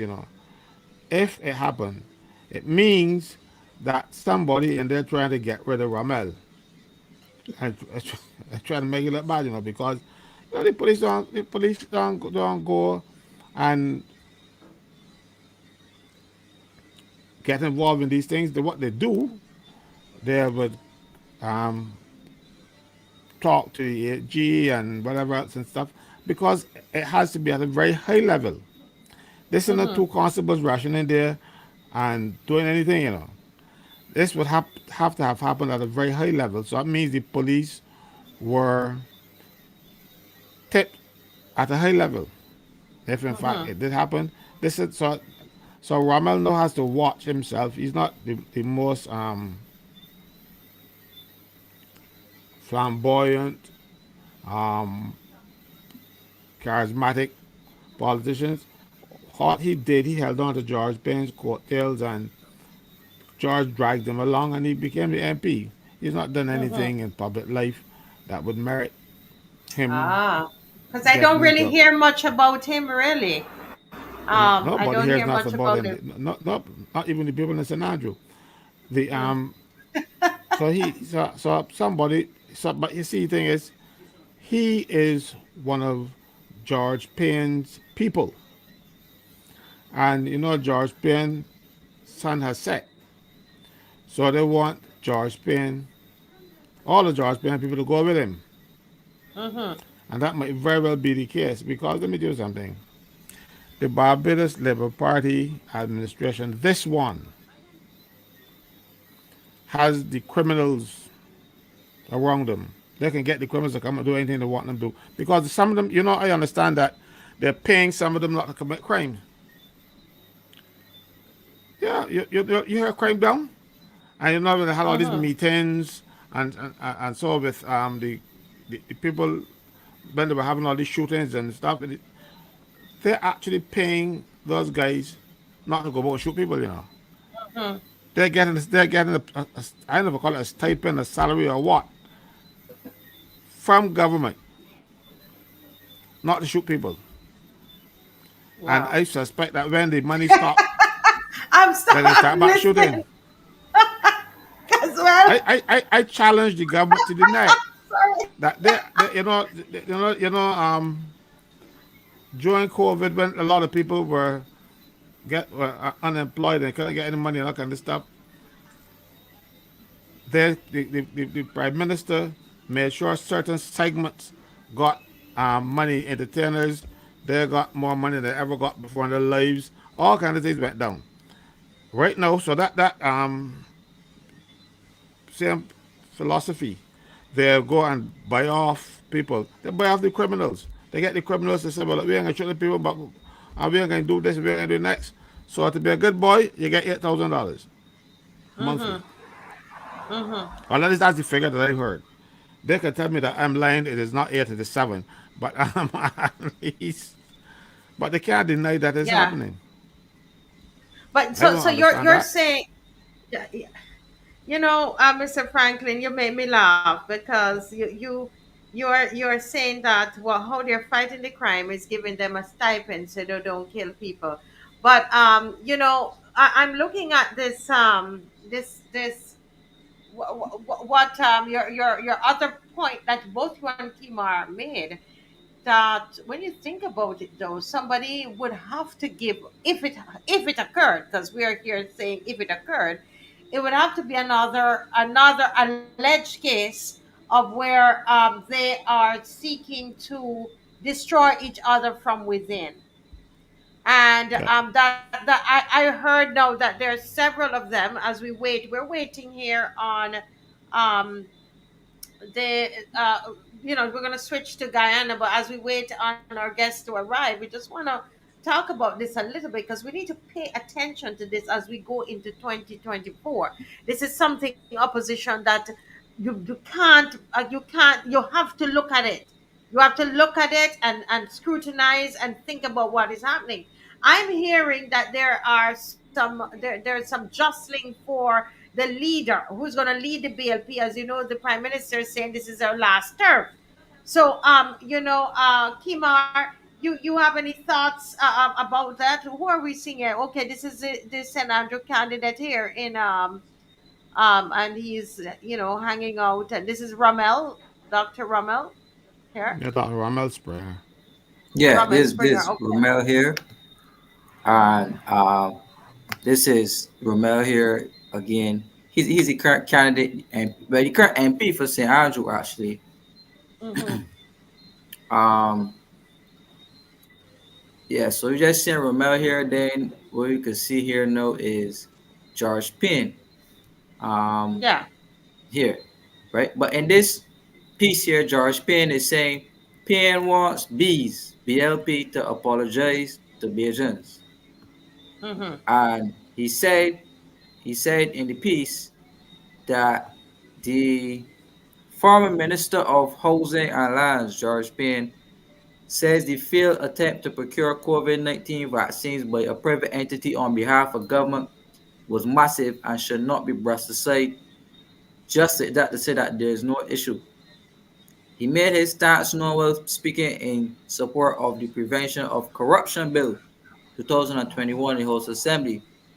At the core, he said it is massive. I do not believe that the government is to blame in any way, but he thinks it is the responsibility of the government to prove that they are not to blame for the fiasco that has taken place and not to brush it aside.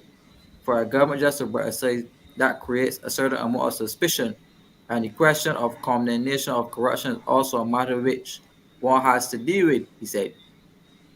Payne, the longest serving member of parliament, having been there since 1991, said he would not be part of any administration that condone corruption. And he also said that an apology should be made to the previous Minister of Finance in the Democratic Labour Party administration, Chris Sinclair.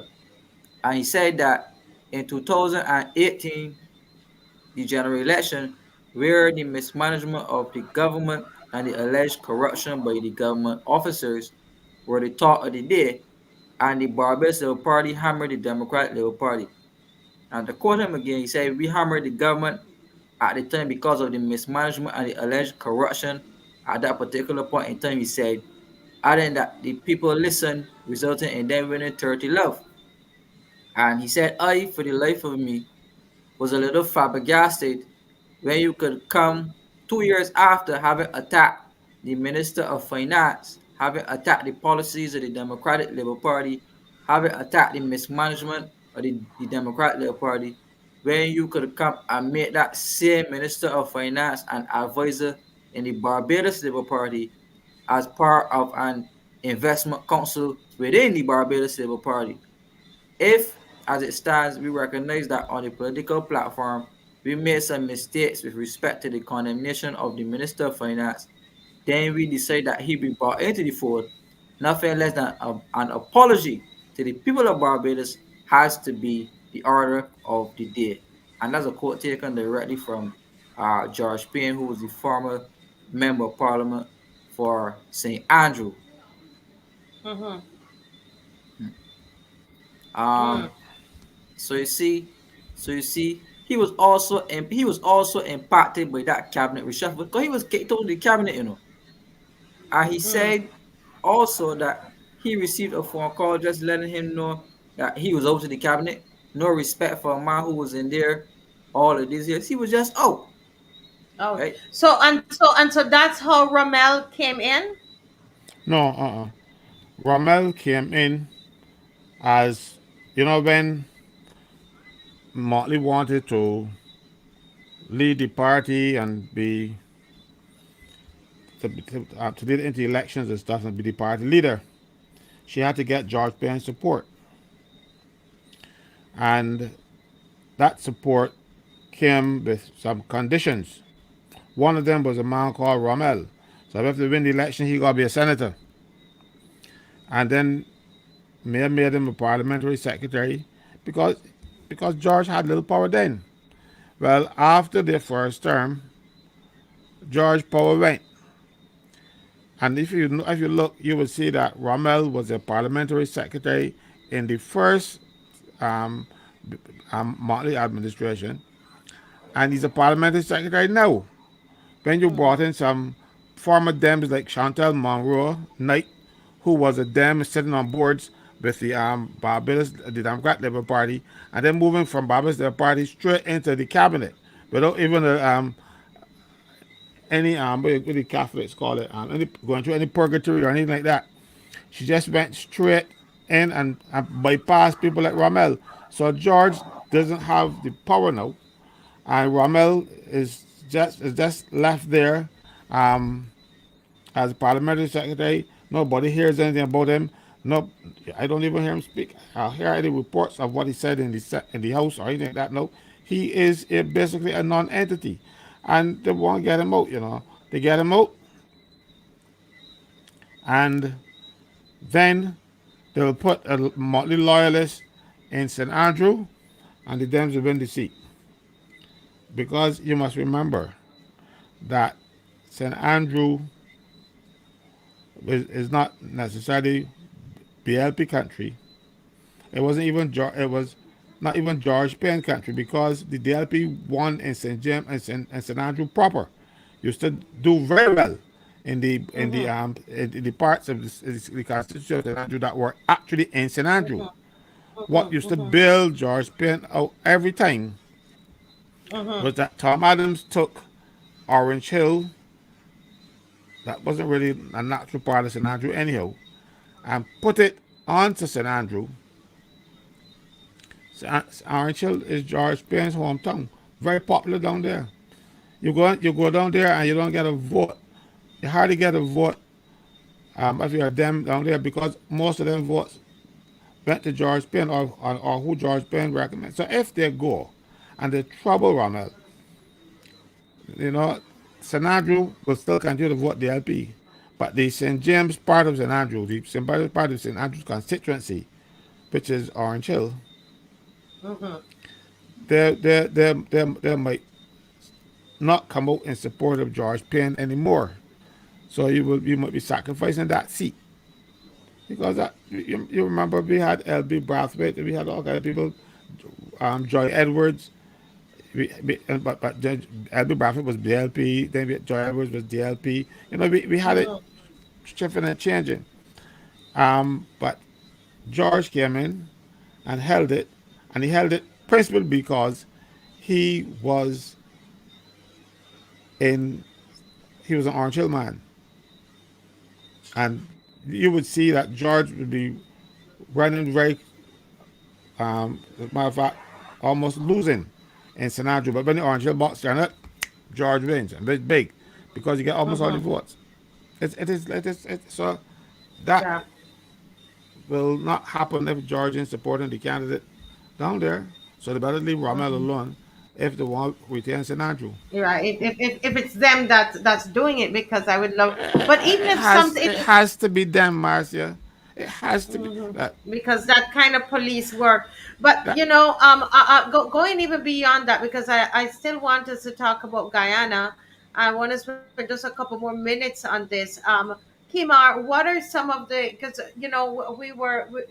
you've been talking about this juggling for position and power within the BLP, and there seem to be about four of them there that is trying to, because um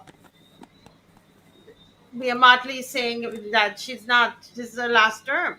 So who's gonna lead the BLP? Is there? Are you hearing reports of that juggling? And what are your thoughts on it? Yeah, yeah. Well, what I'm trying to get here is to show you the article which says that she's leaving, Mm-hmm. so that we could see that it's not our words, but she said uh, this is her last term, right? Mm-hmm. And in the picture that we have up circulating, in terms of the four persons that we could see, we have Santia Bradshaw, who's jostling for Prime Ministership of Barbados. We have Kerry Simmons, who is jostling for Prime Minister of Barbados. He's the acting minister. Well, he's the Minister of Foreign Affairs, I should say. And then there's William Duguay, and then there's Kurt Humphrey, who's also, from all reports, jostling for leadership of the Barbados Civil Party. So the party is being tugged about four different ways, being divided up in terms of who gets what and who gets where. Um, as you can see, Mr. Duguay works directly in the Prime Minister's office and the job that he has basically renders him Contractor General. So he has a lot of influence. You see Mr. Simmons flying all over the world. Uh, in terms of signing all type of deals, he's the one out there. He's the one out there on the Samoa agreement, not so, Yes. right? And at COP20, and at Saudi Arabia as well. Yeah, so he's traveling all over the world. Uh, with the prime minister, everywhere the prime minister goes, he's there.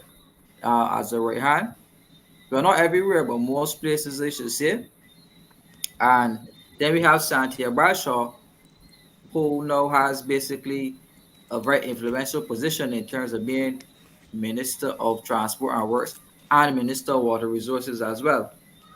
So those two ministries would allow her the capacity to give a lot of employment, do a lot of roads, fix a lot of water issues, and it's clear by the Prime Minister's appointing of her to the Mm-hmm. position of acting prime minister every time she leaves the island. That should clearly show the people who is the prime minister's favorite to succeed her when she retires. Because as we can see clearly here from this retire, it says goodbye to politics. Motley believes this will be her last term, right?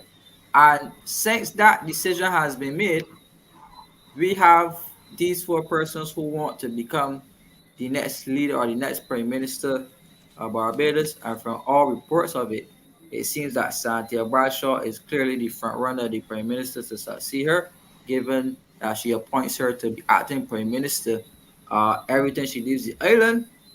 Uh, from other reports, they're not interested in having Mr. Simmons as the leader.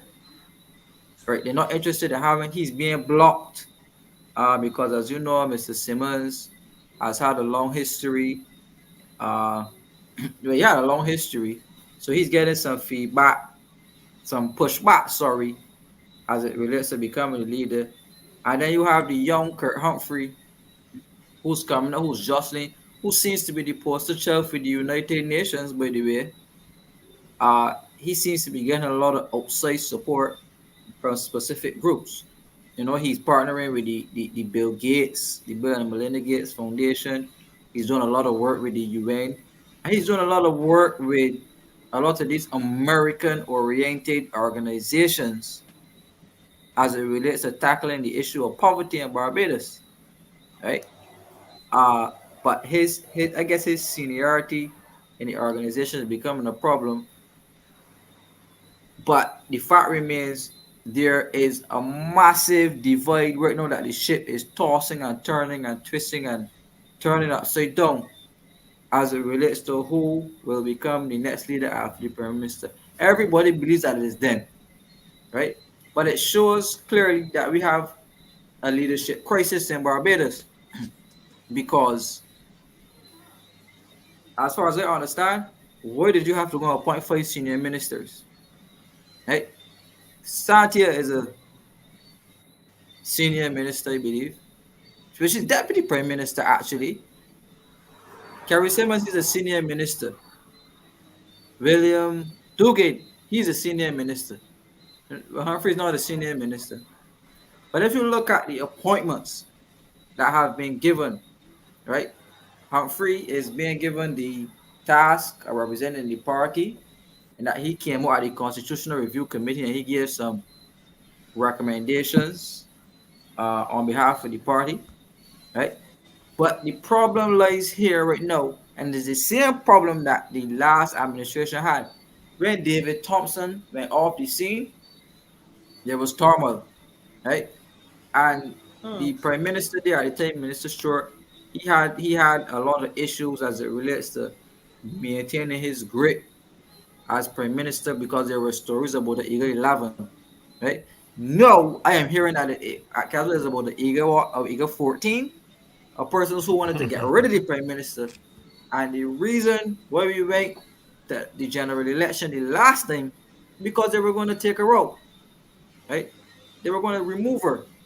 So in this day and age, I suspect that if she appoints Santia Bradshaw as the next prime minister after her, it's going to be political anarchy. No, well, let me chime in here, right? Kimari, you kind of got it more wrong. First of all, the prime minister can't appoint anybody. She she doesn't want Santia. A prime minister never puts a strong person to be their deputy because they don't want to be challenged. So from You the cut it, time you cut it you out. That's why I see, didn't hear you properly. now, the prime minister does not put a strong person to be their deputy. From the time you see some person become a deputy prime minister in Barbados, it is that person is not likely to challenge, and the prime minister don't have a worry about them. They're not, they're not concerned about them. So she is not a high flyer. If she were one of the high flyers, she would not embarrass her recently here and put a lot of people who are junior to her and make them senior counsel. You remember Arthur Holder, who can barely speak? He is senior counsel. You know, you can see the people that Prime Minister does not favor. Gregory Nichols, he ain't got a little look in. Don't mind, he's cursed me all the time, and on behalf of Mayor, she doesn't like him. So she ain't make him senior counsel either. You look and see who she made senior counsel. Well, she gave Eddie Hinkson one, poor fella, but he's not. He's harmless and he's on his way out. But right now, if the government changes and you have the lawyers have to go back to court and stuff, Santiago sit down behind Arthur Holder, and I think so. It is not. She doesn't have the prime minister's favor as much as people think. Don't mind nigger mouth, mind the actions, and you will see that Santia is not highly favored. Carrie Simmons, again, not highly favored. Because if you're going to have a person who you want to succeed you, you don't have them on the island every couple of weeks. Because the Minister of Foreign Affairs is the person who has to be on the island. Maxine McLean was Minister of Foreign Affairs. Maxine McLean never aspired to be an MP. She was in the Senate. So she didn't have a constituency to service. So you make her, and you make her. And the first administration, who was the Minister of Foreign Affairs, a senator. You don't put them in the you don't put them outside because you gotta go and service the constituency. The people looking for you to come to constituency clinics, they can't for you because outside government business, that is gonna make you unpopular. So when you see the Prime Minister make him Minister of Foreign Affairs, I say, oh boy, goose cook. Because the Minister of Foreign Affairs, he was So, tourism. so, but Caswell, the question is, who then? Who do you think is our favorite? Because The Kimar is favorite is saying you Mayor. think, The yeah. favorite is Mayor. She is not going anywhere. Somebody She said it here. I'm going to find the comment. Let's read. I want to read it. This person says, Mary Klein. It's interesting. So, the PM has put in a commissioner of police, about 15 judges, head of the army, chief justice, and president, yet leaving. If you all believe that, I will sell you a bridge. you know, the prime minister going anywhere. First of all, in order to become Secretary General of the United Nations, Russia has a veto. She troubled Putin. You think Putin can say, "Oh, I love you so much, Mayor, for telling me to give to Ukraine"? No, after he saw her walking a hole in Biden's hands, I You don't know, think so so. that is something that she started, hoping that people would distract people into this. She ain't going anywhere. She is not going anywhere, and she's making sure that she does not have any competition. So and let me touch Kirk Humphrey. Kirk Humphrey didn't go to the Constitutional Review Committee on behalf of the Barbados Labour Party because of any favor he had with the Prime Minister. He went because the chairman of the Barbados Labour Party is the president of the Senate. And you can't have the president of the Senate out there going before the country because the president of the Senate should not appear to be political. If you Really. look at all the other presidents of the Senate and all the other speakers of the House, except Michael Carrington, all of them stayed away from party politics when they were speaker. You know, all. So you have to appear, you have to have that appearance of. So it was so for Friday to go there, mind you, being chairman of the party doesn't look right. The optics are wrong. But it would have been much worse if he had gone to represent the Barbados Labour Party at that. So that to send somebody else. And to send Humphrey down there, he has some office in the party. I'm not sure what it is. So he is not highly favored either. That none of them do good. Mia didn't Yes, like him at all. you As a matter of you fact, say Mia favoring herself. Mia favors yeah, Mia. yeah. Look, I remember this is not a secret. I've talked about it too many times. The only reason Duguid became an MP, a candidate in Barbados, at the Barbados Labour Party, because of me. He, Owen Arthur didn't want him, Mayor didn't want him. And when his name, when his nomination came up, stuff, I was on the council. I get on Dixie. I tell him, look, you mean to tell me he is only a big pockets. He because whenever the Barbados the party needed money to fix the roof, pay salaries, and them had money and stuff, they so-called do good. And then all of a sudden they want him as a candidate. I get on bad. So and then I move the motion seconded by Malcolm Gibbs State that the nomination go forward. There were 7 for, 6 against, and 14 abstentions. I turned to Reginald Friday, who was chairman, and I said, Chairman, 7 beat 6. I think you abstain. Because the rest were afraid of Arthur, and Arthur didn't want him. And I remember the first speech Duguid made in the House of Assembly. It was the first day in the House and he got up and made a speech. And I was standing next to Owen Arthur by the members' lounge. And Arthur said, I misjudged that boy, yeah? Because he thought he was a fool and he didn't want him around. And so Duguid, and I remember when they put that proposal, when they brought that motion, I was working for Mayor at the time. Mayor called me to her office and cursed me, and they cursed you back. And I think that was probably why she and I don't get along too well anymore, because I stood up to her. Because I told her, you can't tell me who to support at the Barbados Labour Party. You can tell me to do this job, but I don't work for you when I go. But I represent St. Thomas when they come here. And I had to make it in no uncertain terms. So none of these people, as a matter of fact, Duguid did not get a ministry initially. And he get vexed and start making noise because he had planned to leave.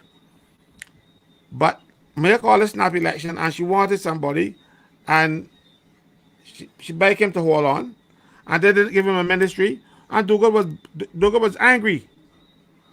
So she had to turn around and give something.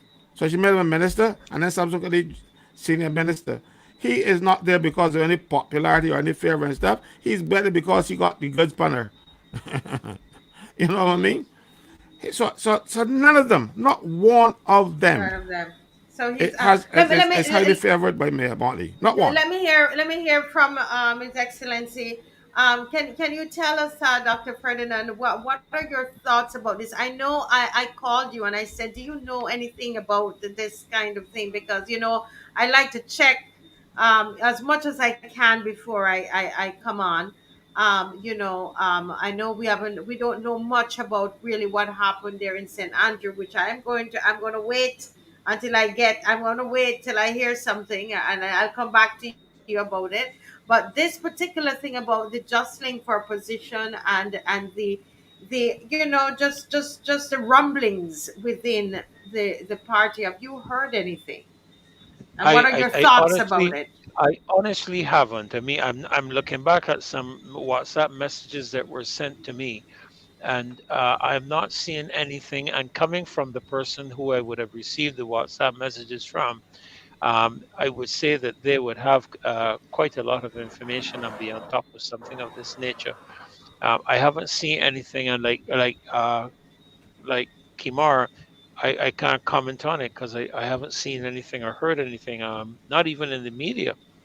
I haven't seen anything come out in the media as yet. Although, on the basis of listening to Caswell, it would not surprise me. Mm. But And let me his ask to assessment in terms of Ms. Motley going anywhere. Let me just say that Caswell, I endorse what you say comprehensively concerning Secretary General of the UN. There's no way because only I think it's only one of the fixed The permanent Security members. Council permanent members has to veto, and I don't see her getting the support of Putin. I don't see him. I don't see her getting that. So I don't know she's going anywhere. It's a lot of talk. I heard once said this, Marcia, by an American politician. He said, "Do not listen to what they say in Washington D.C. Watch what they do. Mhm, Do not listen to what they say. mhm, Watch what they do." mhm, And in mhm, that mhm, context, I'm looking at four faces here that I know the Barbadian public will not accept as a prime minister in Barbados. Neither one of them. If Yeah, that is going to be the case, I think they will lose all 30 seats. but you remember Kerry Simmons used to be a Dem. He came over. He was the guy who called Liz Thompson and the other fat women in the party the 1,000 pounds of blubber.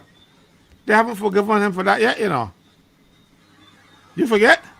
No, sir. The Barbados Labour Party people might smile in the face because he's now an MP, but they still have that against him.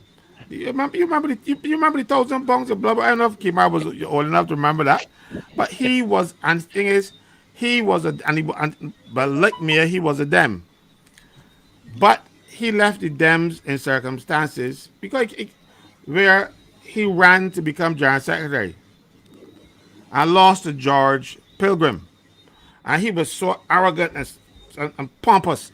He don't feel like George Pilgrim should be able to beat him. Who was George Pilgrim? He thought he's somebody, and he left the Democratic Labour Party and came over to the BLP just because he couldn't stand to be beaten by George Pilgrim. But George Pilgrim had David Thompson's blessing, so that David Thompson's blessing worth have a lot more votes than Kerry Simmons could ever attract on his own. So George didn't need to be popular. My mind you, he was not unpopular in the Democrat Labour Party, and then he had Thompson's blessing, and he get angry and left. So nobody trusts him. mhm. So Yeah. you don't think. And let me tell you something. I was talking about Dugan. When I went, but I didn't. Dugan when we weren't friends, and we knew each other. We would say hi, that kind of stuff. But I stood up for him. And when he became an MP, I can show you my bookshelf now. In those days, each member of parliament was given a set of the laws of Barbados. If I can front my camera to my bookshelf, you will see a set of the laws of Barbados up there. Those were the ones that they gave to Duguid as the reward for getting me elected. Trust me on that. I know Mhm, them well. mhm. But mind you, we are not Yeah. friends anymore because when he told Donville about his mother's part, I told him that he should resign. That that kind of behavior for a person who is educated, he can find other words, and he didn't feel that his friends should tell him something like that. So it'd be a bit strange. because Hmm. whether my friend or not, and they believe that you're wrong and tell you. And I told him that a person like that should not be in the house. So he took offense. Well, well, whether I think I think there's quite a number of Barbadians. Whatever we think of these four, whoever they want to be, could be either of them or Mia Motley herself, who just said she might not want to leave. I think a lot of Barbadians are getting fed up of the whole lot. All 30 of them could just go. They could just go to the UN. All 30. Go to the UN, They wouldn't want leave them. us alone. Leave us alone, and just go. Just go and let's get somebody, people who are going to focus on Barbados. And I think that is what the opposition here wants. We're looking for people who are going to be focused on Barbados, like what Umar said. I mean, Umar Abdullah came on, and what did he say? Listen, their government is listening to them Yeah. and saying to them, Marcia, I go, yes, to be fair, highly to be yeah, fair to individuals, right?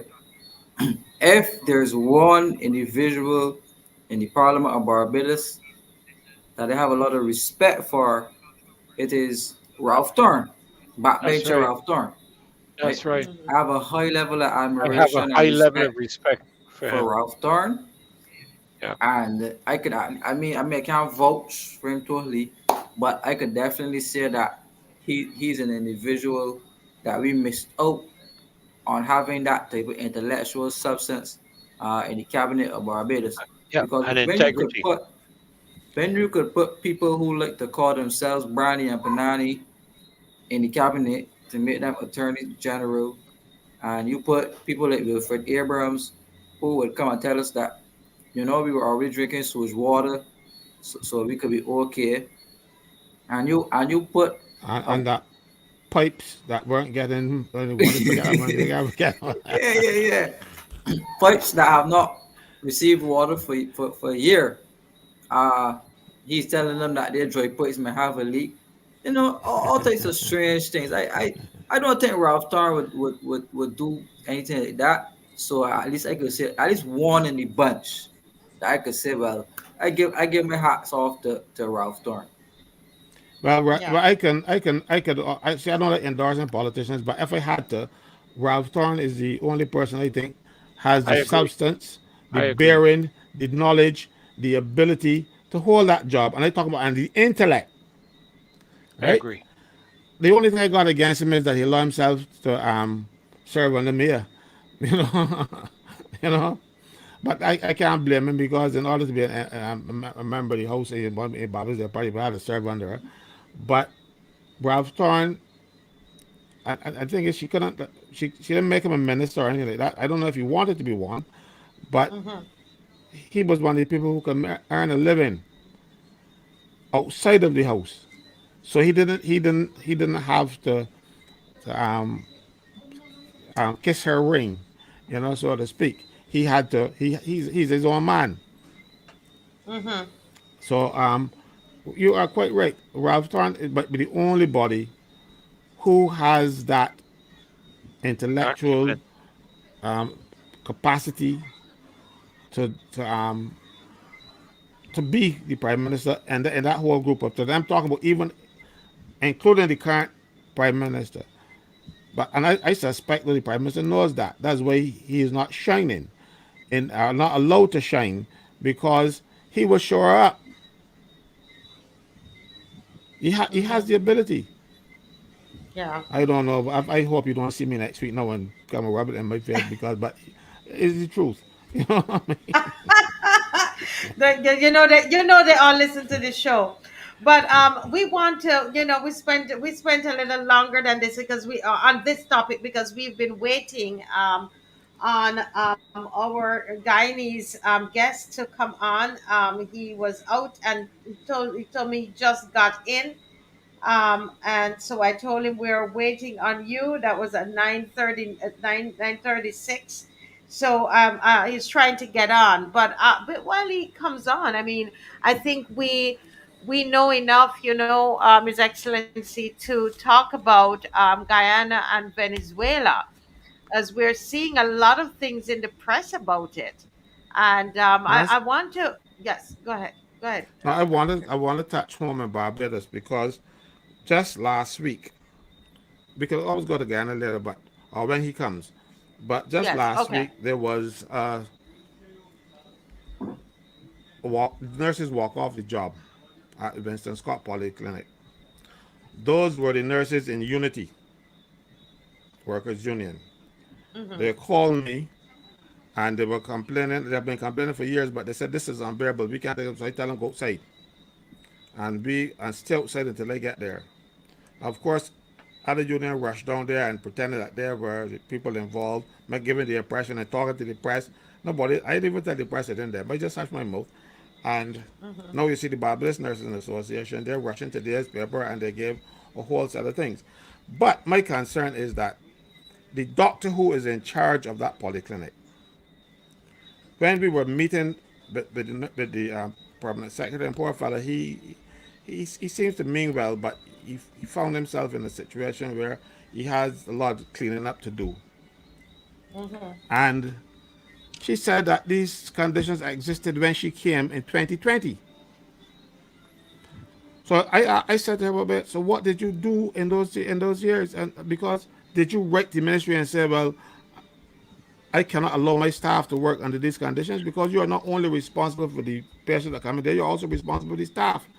People were, Mm-hmm. you had droppings from rodent droppings, you had termite droppings, you had water coming down the walls Wow. and coming through the walls and making mold. At one stage during at that place, when we were going down to the back, I said, no, I'm not going down there. Don't they smell too bad?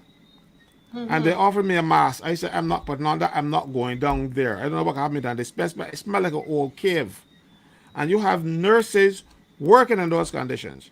And some of the things that the people asking for, they're saying they didn't have any money to fix. But you had $3 million to put a monument to LGBT family down in Hero Square. Government priorities are all screwed up. You don't have the people are dressing wounds for people who have um, they have to go back to dressing clinic to get their wounds dressed, and you go into a room, no air conditioning, nothing, and nurses are sweating while they're dressing, and the people with the wounds are there stressed, and the room's so hot, and government can put an air conditioning unit inside the place, but Mm. you can go and spend $3 million on a bunch of nonsense down the road. What is this government seem to see? They like to put up monuments, and at the same time, nurses are getting sick. And one on her deathbed, who used to work at the polyclinic in St. Peter, Morris Bar, she said she told her colleagues it is the conditions in this building that caused her illness, and don't let it kill them too, because she was dying. And that is how come we had the walkout down there, because when she told them that, they got scared and then they called me because they were afraid at that point in time because she died. So we have nurses dying, getting sick. But when you get sick, they refuse to pay you. They take it back out your Mm-hmm. salary. And the same Dugard, who was vying to be leader of the Barbados, Prime Minister of Barbados, he said that that the sick buildings are all over the place and it's because of a lot of air conditioning and all kind of stuff going on. The government knows that their buildings are sick. But when the people get sick in those buildings, the government take away the money from them. When you need money most of all, Mm-hmm. when you need money most of all to pay your medical bills, the government refuses to pay you, even though the rules provide that you should be paid for up to a year's sick leave on full pay.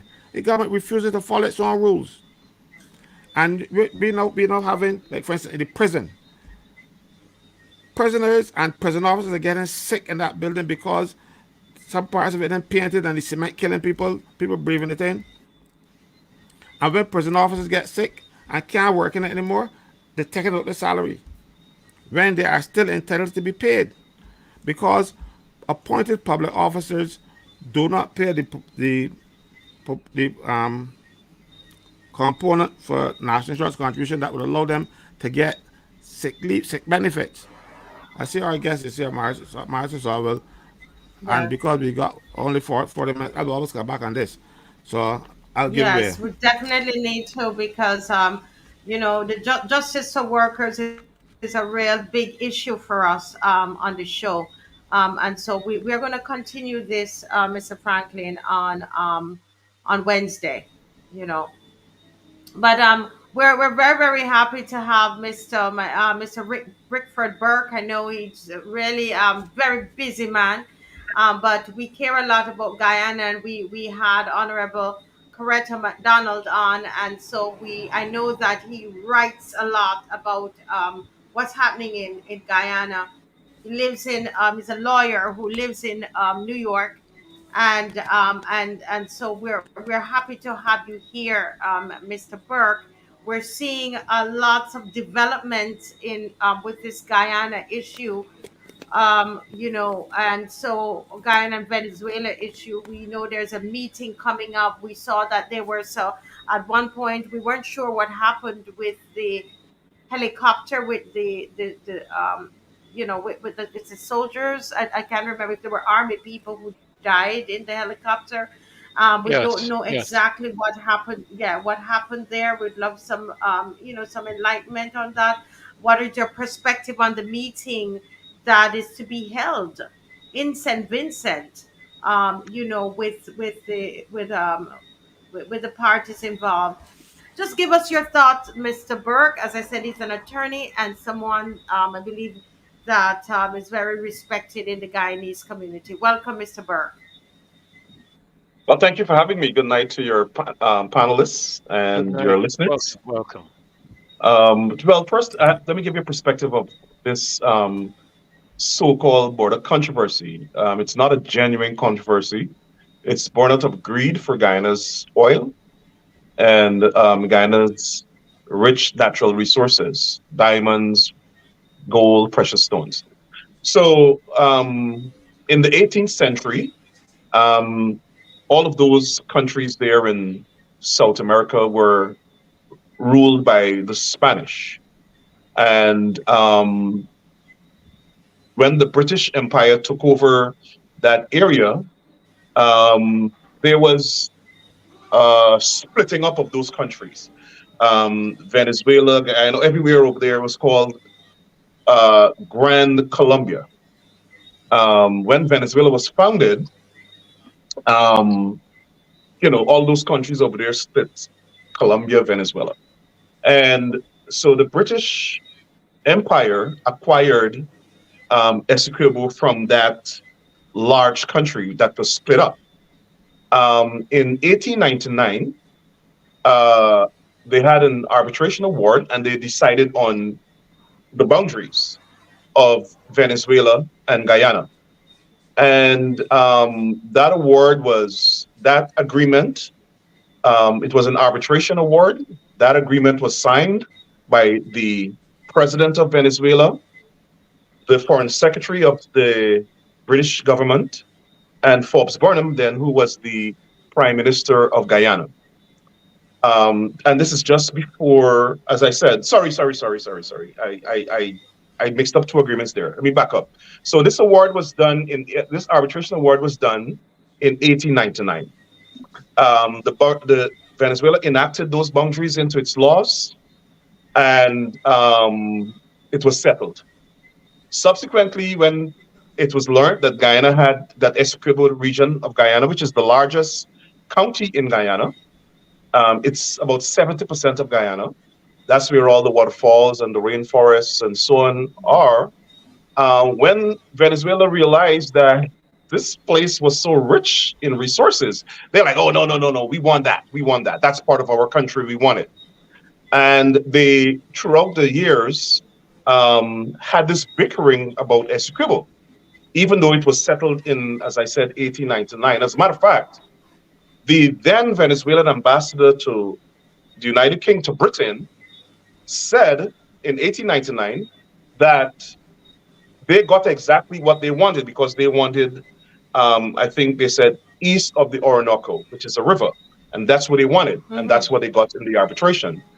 And he was the president's brother, right? The ambassador in 1899 was the brother of the president of Venezuela at the time.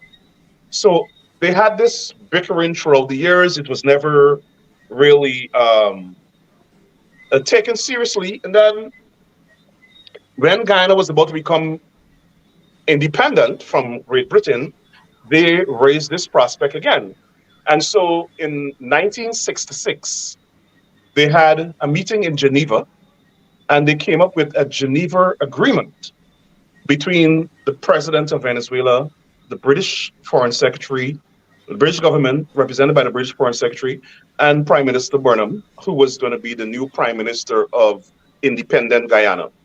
And that agreement basically stated that even though this award is now international law, this arbitration award in 1899 was international law, Venezuela has been making these complaints. And so they Yeah. must take them to the United Nations Secretary General, who will then look at a process to identify Venezuela's complaints. But that agreement left sacrosanct and intact the 1899 award. It was just a facility to listen to Venezuela's complaints. And what Venezuela's complaints were, Venezuela was complaining that there were some member of the tribunal in 1899 who was disfavorable to them and probably worked along with the British government, and I mean, something to that effect. But it doesn't make any sense because they accepted the award, they drafted it into their laws, they passed legislation, and they accepted it. They only started to raise doubts when they realized how rich in resources it was. So from 1966, the United Nations Secretary General used what is called in that agreement, the Geneva Agreement, a good officer process. And the good officer was basically to promote dialogue and engagement between the two countries and to ensure that this controversy doesn't blow up. Over the years, from 1966 to 2018, they kept engaging each other. You had different good officers appointed by the United Nations Secretary General, so Alistair McIntyre and so on, and it went nowhere. Venezuela still maintained this claim. So in 2018, President David Granger said, okay, once Exxon started production, right? Venezuela's like, that's ours, right? It belongs to us. So, and they started saber rattling, threatening that they would invade the country and take away the oil or whatever it is. Venezuela is a very large country. It's a country of about 24 million people. They have a army, very modern army of almost like, what, 400,000 people. Guyana is a very small country with a defense force.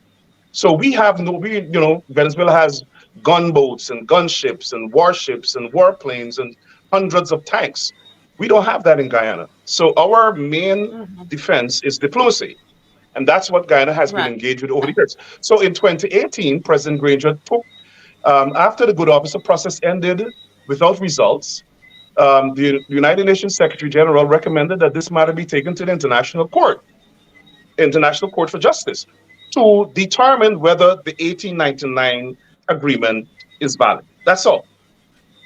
And so Venezuela was like, we are not going to participate in that process because we don't respect the court. Mind you, Venezuela is an original signatory to the treaty establishing the International Court of Justice. So there was no way that they can say that they don't recognize the court because they're a part of the court. So once that matter went to the court, Venezuela kicked up a stink and said, well, we don't recognize the court. The court has no jurisdiction to determine this matter. This is a bilateral matter.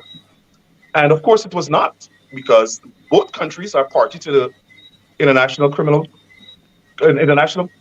for Justice. And so they went to the court and argued that the court does not have jurisdiction. The court ruled against them and said, yes, they have jurisdiction. And once they realized that they had no valid argument before the court, they started to ratchet up their saber rattling. And then Maduro said, we're going to have a referendum for a mandate from the people to go and invade Guyana. I'm not sure if he's delusional or if he was smoking something, but I don't understand how a country's referendum can have international impact and have impact on another country or be implemented in another country. But that's what he's trying to do. And of course, he claims that this referendum was passed, and now he's announced that he has a new governor for Essequibo, and he's going to come and take over the place. So, Mike, and then CARICOM says, well, um, we support Guyana's case at the International Court of Justice. What CARICOM has not done, however, is condemn Maduro's bellicose warmongering. And that puzzles us in Guyana. And we know that's because some of the CARICOM countries, through Petrocarib, have their own national interests, including Barbados. And so while you have these CARICOM prime ministers, most vocal, Mia Mottley and Ralph Gonzalves, um, they are saying, oh, we support Guyana's case at the international community, International Court for Justice. But they're not condemning Maduro's So declaration of so war so on Guyana. So are you saying that because I mean we at one point they weren't saying anything and then we're here CARICOM is saying we support Guyana. You are saying, which I mean we're like yes good you're supporting Guyana, but you're saying taking a bit further and you're saying no, don't say you support just you support Guyana. Why can't you say you condemn what Venezuela is doing? So is that the sentiment of Guyana, or Yes, is that how yes. Guyanese feel about it? Hmm. Absolutely. We feel that CARICOM has not, we feel CARICOM has betrayed us because of its own national interest, because of the national interest of some of the prime ministers, including the Prime Minister of Barbados and the Prime Minister of St. Vincent. Listen, Maduro has troops on our borders. Maduro has declared war on Guyana. Maduro has said that he is going to take Essequibo by force. Of course, that's not going to happen because we have allies like the United States, United Kingdom. Right now, I think the United States has troops in Guyana training Guyana Defense Force officers. I understand from a U.S. source that a United States battleship is likely to dock in Guyana in Port Georgetown this week, and by next week, a battleship from the United Kingdom. But CARICOM has been equivocal. And to fast forward to this meeting, we don't trust Prime Minister Gonzalez. Prime Minister Gonzalez is the one who's brokering this meeting. And if you listen to the language Why he's using, he's giving don't you legitimacy trust him? Why don't you? What is it? What is why because is there a lack of trust in Prime he's a Minister very close Gonzalez? ally of Maduro. He's a very close ally of Maduro. That's number one. Number two, we feel that he has betrayed us Guyanese before. As a matter of fact, he and I have had a personal back and forth and exchange of words because of that. And In what way? In what way has he? Because what I'm saying is that somebody looking on could say, this is good that they're trying to bring the both parties to meet. Although someone did say, why are they well, meeting but let me address in that. St. Let me Vincent? address that. Yeah, yeah. Let me address that before I go to the personal. The Prime Minister is aware that this matter is sub judice before the International Court. The Prime Minister and CARICOM and the government of Guyana are all aware that the good officer process has ended without any tangible benefit to Guyana and resolution of this manufactured controversy. It's not a real controversy, it's manufactured. And so, if this matter is sub judice and you respect the authority of the International Court of Justice, and you want this process to be resolved through the juridical process, why now have a meeting of the parties when the matter is being considered by the court currently? Second, this is Hmm. reverting to a good officer process mechanism because, as I said to you before, from 1966 straight to 2020, we've had interlocutors, good officers, attempting to engage the parties to settle this matter to get Venezuela to understand that, we understand that Essequibo is rich in resources. It doesn't belong to you and you're not going to get it. So now you have CARICOM coming in and Hmm. influencing the government of Guyana to revert to a good officer kind of mechanism. When this the United Nations Secretary General has said that this kind of process has not worked, and he referred the matter to the International Court of Justice, which has heard the matter, and we're waiting for a ruling. So I think it's both parties should have a cooling off period and wait on the ruling of the court. That's number one. Second, I don't think we should go back to the good officer kind of mechanism. Right. And Okay. third, and third, the government of Guyana has not sufficiently consulted with the people of Guyana, and we don't trust them because we understand that Barjagbe, when he was president, made a deal or attempted to make a deal or made a proposal, he has admitted it, with the Venezuelans to give them a part of Essequibo to create a channel out at sea. And the Constitution of Guyana says that only a referendum can change its boundaries and its borders. So we think that we can't trust this government because they're likely to give away Essequibo if you let them for a bribe or some sort of benefit to them personally. Mm. That's our belief. But that's just my belief, Mm-hmm. and I'll leave it right there. But so the bottom line is this process is before the court. There should be no interference by anybody, and to the extent that there's discussion, it should be about Venezuela ratcheting down and de-escalating their warmongering and repudiating this referendum and the concomitant actions, bellicose actions that the Venezuelan president has taken, which is to amass troops at our borders, declare that Essequibo belong to them, appoint a general in charge of the military in Essequibo, appoint a governor for Essequibo. All this is just delusional, hocus pocus nonsense. And I am wondering Mm-hmm. why CARICOM is giving legitimacy to this. I understand that they want a de escalation. I understand that they want to have the region as a zone of peace, but they're acting as if there's equal aggression. The aggression is coming from Venezuela. Guyana is peacefully pursuing this matter at the International Court of Justice. So they should form a delegation of heads and go to Venezuela and tell Maduro, cut it out, de-escalate. You're not going to be allowed to invade Guyana, and Escriva doesn't belong to you. Respect the 1899 award and the process currently before the International Court. That's what CARICOM should do. And we believe that this Mm. meeting is a mistake. Maduro has been saying the only way this matter would be settled is by a face-to-face meeting in a dialogue for reciprocal. We don't respect the International Court of Justice. We don't believe they have jurisdiction. Okay. So now I CARICOM is understand giving him his what wish. he And wants.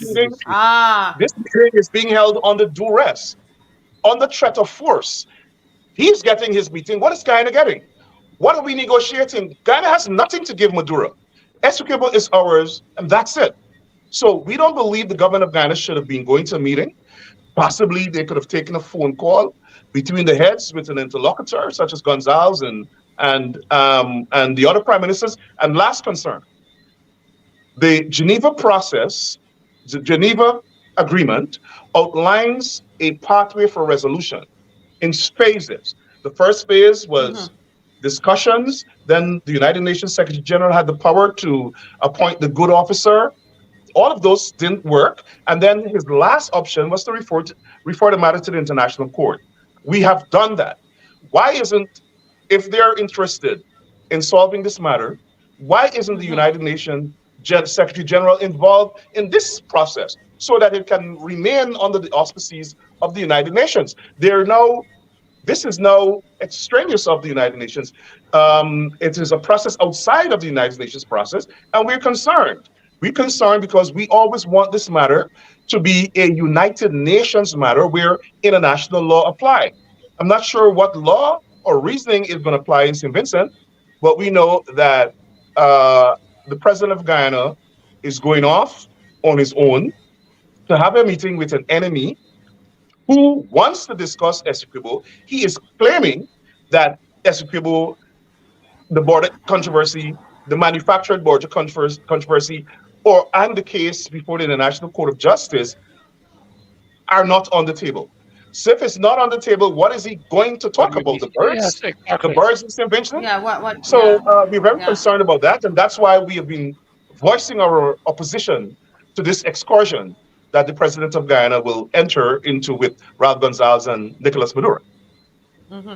I know we've passed the time, but this is so, people are saying this is so educational, And it's good, it's interesting to hear another perspective, because some of us were excited and happy that CARICOM came out and said that they supported Guyana. But it's interesting to hear your perspective. It really is. I'm going to let the others ask a question, but there's somebody here who's saying that the president Afran Ali Jagdeh government isn't getting the level of support from Guyanese at home and internationally as expected. Do you think that not at this time, shouldn't the country be coming together? I thought that they would come together and work with the president and at this time concerning this issue. Well, we would like to work with the president. I'm sure the opposition, I can't speak for the opposition, but from my discussions with the opposition, the president initially called in the opposition when Maduro declared war and said he's going to take Escobar by force, and he did a consultation. As far as I'm aware, probably with the exception, they may have consulted about this meeting, I don't know. But they then commenced a phase of national awareness and excluded the opposition members of parliament from that. They're using this controversy and this campaign for awareness to campaign politically. So they only have their own people. As a matter of fact, when a member of parliament was invited to a leading secondary school, the government requested that that meeting be canceled, that session be canceled. The former chief of staff of the Ghana Defense Force, Dr. Gary Best, who is an executive member of the PNC, was scheduled to be on a panel with the Attorney General. They canceled him. They asked the people to disinvite him. So they are approaching this in a very partisan manner. They're approaching this as if the country belongs to them and their ethnic supporters only. And let me tell you what is causing the division right now. This government, in my view, is a racist government. They practice apartheid policies. And all of their supporters get contracts. A recent review of contracts awarded by the government showed that 90% of government contracts go to East Indians, and the remaining 2% go to Africans and others, and that 8% goes to overseas contractors. And of those overseas contractors, 80% are East Indians from Trinidad. So basically 92%, right, of the contracts go to, or 98%, but what I'm saying, 92% go to East Indians, period. Right. Now, on the other hand, 98% of the Ghana Defense Force is Afro-Guyanese, African Guyanese. So why the country is asking why the black folks must go and die at the border for racists who are denying members of the GDF parents, nephews, nieces, justice, equality, participation in the economic prosperity of the country. We just had an accident, you reference it. We had an accident. It's not suspect. The army has not said that it was shot down. They said there's no evidence of that. Now, let's assume this is an accident. The investigation is on its way. There were 7 people on board. 1 person was East Indian, 1 person was of mixed race, everybody else was black. So you had basically 4 black people die in that accident. And that is the percentage, if we go to war, of African Guyanese that will die. 96% Afro-Guyanese will die. Why we have a racist government in Georgetown denying black people their rights. Freedom of speech, you can't criticize this government. You see they put out a wanted bulletin for me because I talk about how they kill black people and there must be justice. They have arrested every black talk show host in Guyana. They don't give black people contracts. Now that we've been talking about it and we had the conference in Washington, they're giving 1 and 2 black people contracts. Guess what? What are the contracts? Clean roads and bridges and build clean roads, dig trenches and build bridges. In the meantime, they're getting their friends who was a cane cutter before or used to sell aloo ball and pelori on the road, they're getting billions of dollars in contracts to build roads. And then they have to go and hire the Wow. engineers. So what they're doing is transferring the wealth of Guyana to themselves, their families, and their ethnic supporters, while the black people have to go and fight and die at the border. That's what's causing the Wow. division in the country. This is The lack of that's the equality. wow. It's interesting. And yeah, interesting. Very interesting. Comment. I'm So gonna I want to make ask it clear, we Kimar want to to support comment. government. Yeah. Hmm. We support the policy that Escribo belongs to us. We support the policy of Yeah. having this matter adjudicated by the International Court of Justice. We support the government so Hmm. long as the government is following the path of our traditional foreign Hmm. policy objectives. Once they deviate, we're not going to Hmm. support them. And I'm not speaking for the opposition. I'm talking about our organization, the Caribbean Hmm. Guyana Institute for Democracy. And on this meeting, we're not with them, Hmm. and that's why we've criticized it. And the government is doing everything in Yeah. secret. Yes, we understand this is a national security issue and everything cannot be discussed openly, but they should have consultations with civil society, with everybody in the polity. Hmm. They should have if they were going to this meeting, they should have outlined a strict agenda. These are the issues that we will discuss. What we will discuss is you pulling back your troops, you stop your stable rattling, you respect the 1899 award until the court rules, and you respect the court. That's what be my agenda Hmm. for this meeting. And I will take my opposition leader with me so that Maduro sees that my country is united. But when you fly off and gone, we don't know what you're Correct. discussing, especially within the context that Jagder has admitted that he has considered when he was president, giving Venezuela part of Essequibo to settle this matter. That's treasonous. So we don't trust them. Okay. I know one of our panelists. Well, all of them will have something to ask you, and we are over the time. We don't. Caswell knows I try not to go over too much, but we have to give you a little time here. But this is a very important question, and then I'm going to go to Kimar. It says Abiki Elliott said, was there an agreement that going forward they was going to settle this matter bilaterally at the Geneva Convention in 1966? And is this a violation of the Geneva Agreement? Can you I answer believe that, it's a Mr. violation of the. I wrote Batista? today. I wrote today that it's a violation of the Geneva Agreement. The Geneva Agreement. No, um, there was no mechanism in the Geneva Agreement for a bilateral settlement, and that's what Venezuela wants. But this is what Guyana is avoiding because we have to stick to the Geneva Agreement. The Geneva Agreement uh, ensured that this matter remains within the context of international law and under the auspices of the United Nations. And there's a reason for that. That's because we don't want to go through the same thing when if there's a bilateral agreement, Venezuela turn around and say, no, well, I was drunk when I signed that award, and I fired the foreign minister, or that party was in Hmm. government and now my new party is in government. We don't know. We don't want that. The agreement ensured that at every phase of the engagement, the United Nations Secretary General was the principal decision maker about the mechanism for engagement.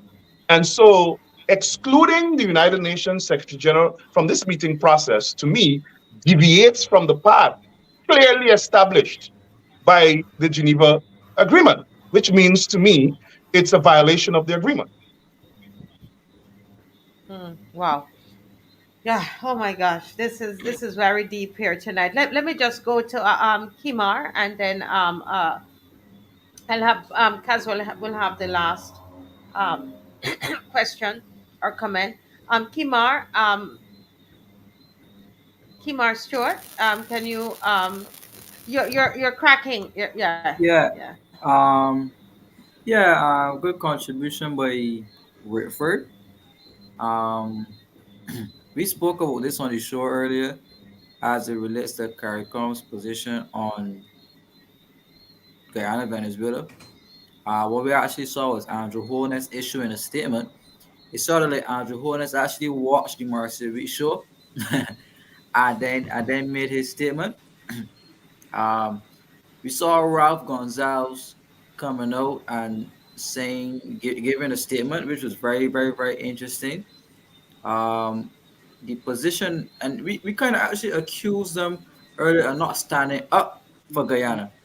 But no, they're standing up for Guyana, but they're not forcefully saying that we support Guyana's right. I'm publicly saying on record that all of CARICOM supports Guyana, right? So they're actually walking the middle road and a tightrope, trying to be friends with Venezuela while still being friends with Guyana. But it can't work like that, no, right? So the meeting in St. Vincent, I don't know why they would bypass Trinidad, right? I don't know why they would bypass Trinidad, which is very close by to Venezuela and Guyana, to have a meeting, to go to St. Vincent, to listen, to meet in the presence of. Y'all remember when a Vincentian lady actually, in Barbados we call it a burst head or bus head. A citizen of St. Vincent actually bust the Prime Minister of St. Vincent's head. And he ran from St. Vincent to come into Barbados for treatment for burst head. So if something goes wrong with Maduro and St. Vincent, does he have to come to Barbados for treatment? No, they were flying back home, Right? But let me interject something you said or there. rather, to keep him. Let me interject there. You could tell that there's disagreement with how CARICOM is the majority of the CARICOM heads are treating with this matter, because the Belize Prime Minister issued a very strong statement after CARICOM issued their very feeble statement last Friday. After that, the Prime Minister of the Bahamas issued a very strong statement, basically saying the same thing like what Billy said, and then Prime Minister HOLNESS. And it is important because the RSS agreement says a declaration of war against one CARICOM nation is declaration of all. But what we see CARICOM doing, especially Mia and Gonzalves, they are backpedaling on supporting Guyana full out. All they have to say is we support Guyana, and we support the fact that Essequibo belongs to Guyana based on the 1899 award. That is international law until and accept that the ICJ rules differently.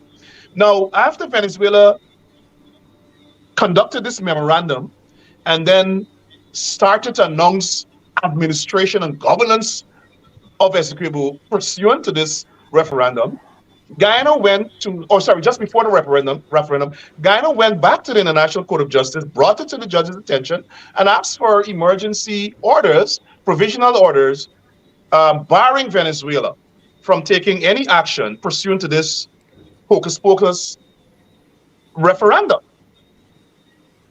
And these provisional orders were issued. The court said Venezuela cannot do anything to alter the status quo, and that Essequibo must remain within the administration of Guyana until they rule. And they also said neither country must do anything to aggravate the situation and make a determination of the matter harder.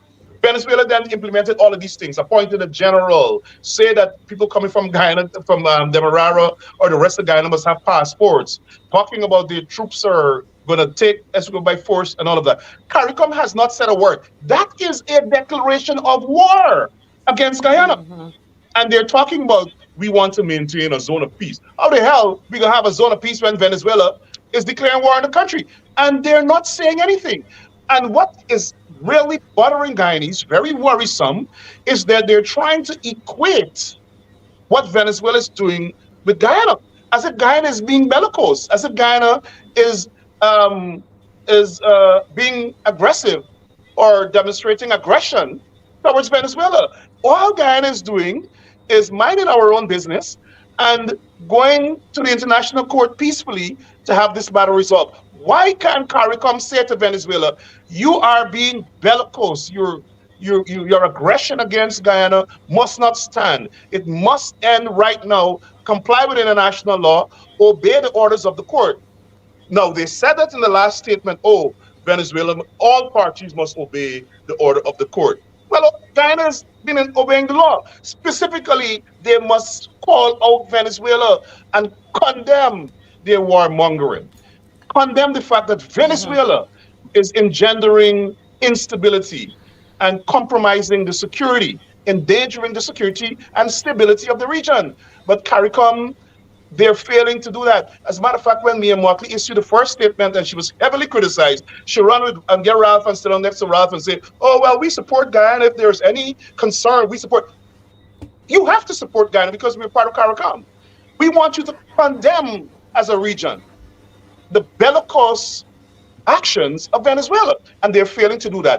Then Gonzalez, in his letter to um, the president of Guyana, is talking about your people overwhelmingly voted in a referendum. What the hell that got to do with Guyana? Why is he giving legitimacy to that nonsense?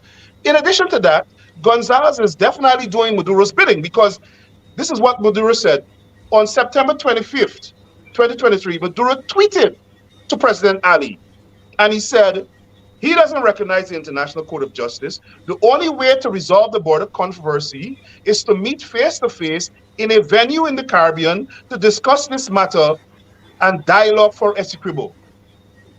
That is what Maduro has been saying since September. All of a sudden now, Ralph pop up and call for this meeting with CARICOM leaders. And it is exactly fulfilling Maduro's wish, Mhm. which is a deviation from From the the Geneva Wish, International yeah. Agreement. Court of Justice. Yeah, yeah. Yeah, yeah, makes sense. Let me hear from because we've gone so over time, but this is so educational. Can I ask you, His Excellency Dr. Ferdinand Nichols, do you have a comment or a question for um Well, to be Mr. honest with Burke? you, Marcia, from the time I heard of the meeting being called in St. Vincent, I asked myself the question: for what reason? The International Court of Justice has the matter before them. Why are you meeting to discuss anything? Let the International Court of Justice make a ruling. Um, I was also puzzled. I mean, I think it was yourself that sent me Sir Sheridan Ramphel. Is it Ramphel? Do I have the name correct? Yeah. Um, Sridhar his Ramphal. his comment that he made, and I looked at it while you all were speaking to see that this is no call for any discussion on Venezuela controversy or the Essequibo region of Guyana. So I'm asking, so why are you meeting? Why are you Well, meeting? What is going to be the discussion here? I mean, I wholeheartedly agree with what Rickford is saying in terms of you can't just support, you have to condemn. There is of necessity the need for CARICOM to say to Maduro, you need to back off until the ICJ announces its decision. And that they have not done. And that is where the indecisiveness of CARICOM lies. And I'm very glad to hear, I did not know it, Rickford, that Hey, Bahamas, but you Belize, guys, and Pastor Ferdy, you Jamaica said had made a thing. Yeah, you yeah, go said ahead. You go. something that was very interesting there, right? Think about it very well. Venezuela offers Caribbean countries deals, oil deals, Petro Caribbean oil at a heavily subsidized price, right? If Guyana maintains control over the land, that means ExxonMobil has control over the oil, right? The Caribbean governments cannot go and make any deal with Exxon, right? They can't go and do what they would do in terms of government to government corruption with ExxonMobil, right? So they have to, and they're aligning themselves. And if you look at it strategically, if you heard what Rick first said, right? What Gonzalez said is in line with what Maduro wants, right? So think about it very well. Just look at the countries that Venezuela exports its oil to in the Caribbean, right? Go and look back at the countries who has signed on to the Petro Caribbean deal, the first one that they had in the 90s. And you would clearly see why Gonzalez will be out front with this, right?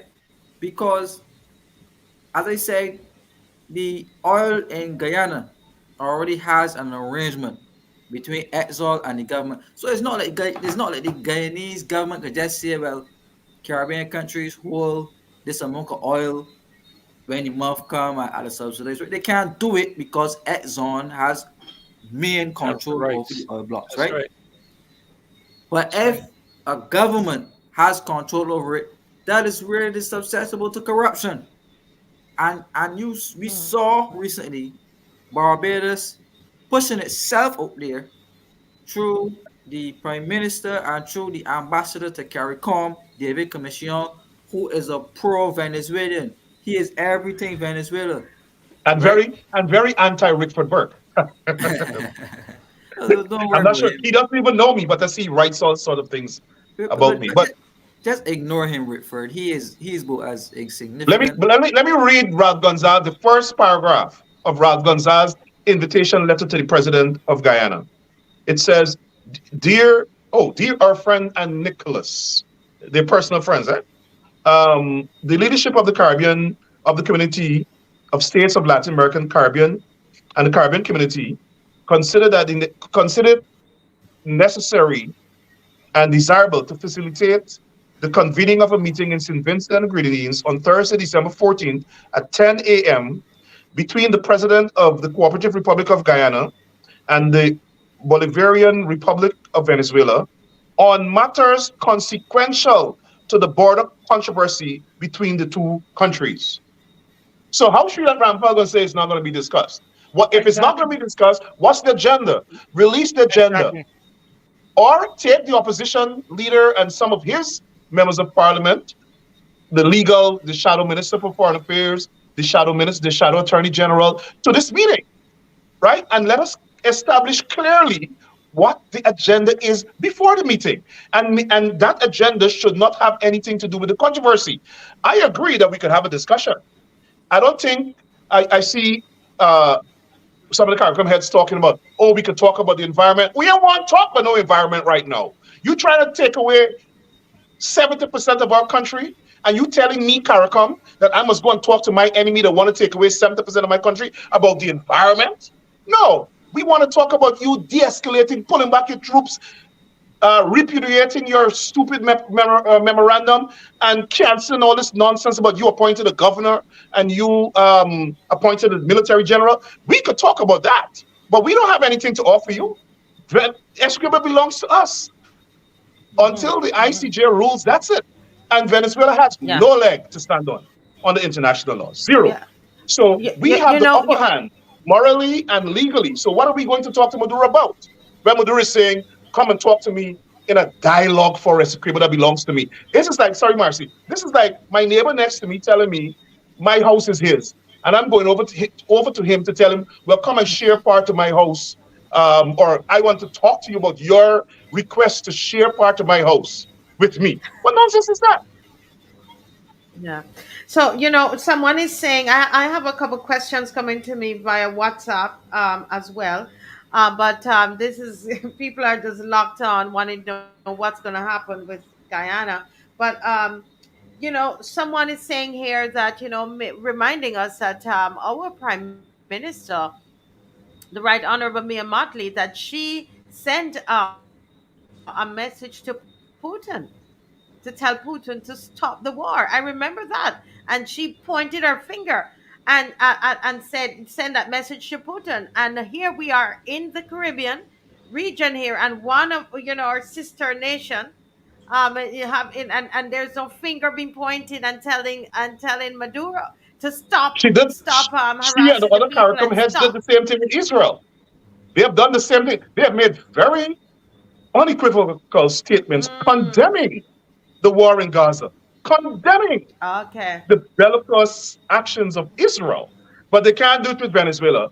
And we believe it's because they have a disrespect for the Guyanese people. Let me tell you something. Yes, I I believe agree. that I believe that the Prime Minister of Guyana, of St. Vincent, and the Prime Minister of Barbados deliberately take steps to support this government because the Afro-Guyanese community condemned them when they, in our view, attempted to support the racist PUP government in the election of 2020. You will recall she was widely condemned. And so too was Gonzalez, who said, take your licks like a man, when in fact, there was evidence that There were thousands of fraudulent votes. And the Elections Commission was trying to remove those votes, and they didn't have a legal mechanism to do it. And that's why the PPP, the current ruling party, was able to mobilize through their lobbyists, the Trump political advisors, lobby the international community and pressure the courts to accept the votes as in the box. So Yeah. we believe that they're deliberately going out of their way to support this racist government because they want to put the finger up to the Afro-Guyanese community. And so Yeah. now they're pushing this nonsense meeting in St. Vincent against Guyana's national interest. And this government, this PP government, doesn't care about the national interest. They care about the East Indian interest, the interest of their ethnic supporters. And like I said, we can't trust Barrett Jagdeo and Orphanelli. Barrett Jagdeo has admitted, and I dug up the tape where he boasts, I considered, as if he is the sole holder of some transport for Guyana. I considered giving them a channel through the Esquimalt out at sea when he has no such authority when he was president under the Constitution. So we're wondering when they go to St. Vincent, what it is there to talk about or Hmm. negotiate. As a matter of fact, today Maduro put out a statement saying Guyana has accepted his demand for a face-to-face meeting and a dialogue for Essequibo. It's propaganda. But that's what we wanted to avoid because for decades, Hmm. Venezuela has been feeding its people from nursery school straight to university and the wider society that Essequibo belongs to them. They put out maps with Essequibo as part of Venezuela. That's what they're teaching their people. Now they have this referendum, which they claim or assert give them a mandate to come and seize Essequibo.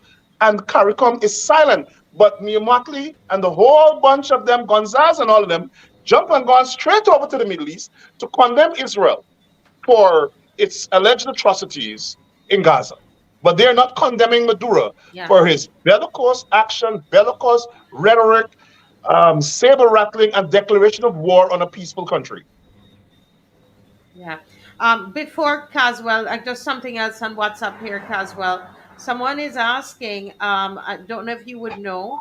They're saying this matter being raised is very real, and it would be very instructive to find out um, who the our prime ministers entered into contracts with in Guyana, because I know that she goes there all the time. So I don't know if this is public knowledge, but people are concerned.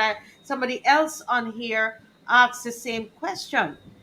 About what kind of contracts that you have, the prime minister has in Guyana. You might not be able to answer, but I'm just reading you some of the comments that are, I think the best some of person the to answer that questions. is the Prime Minister of Barbados.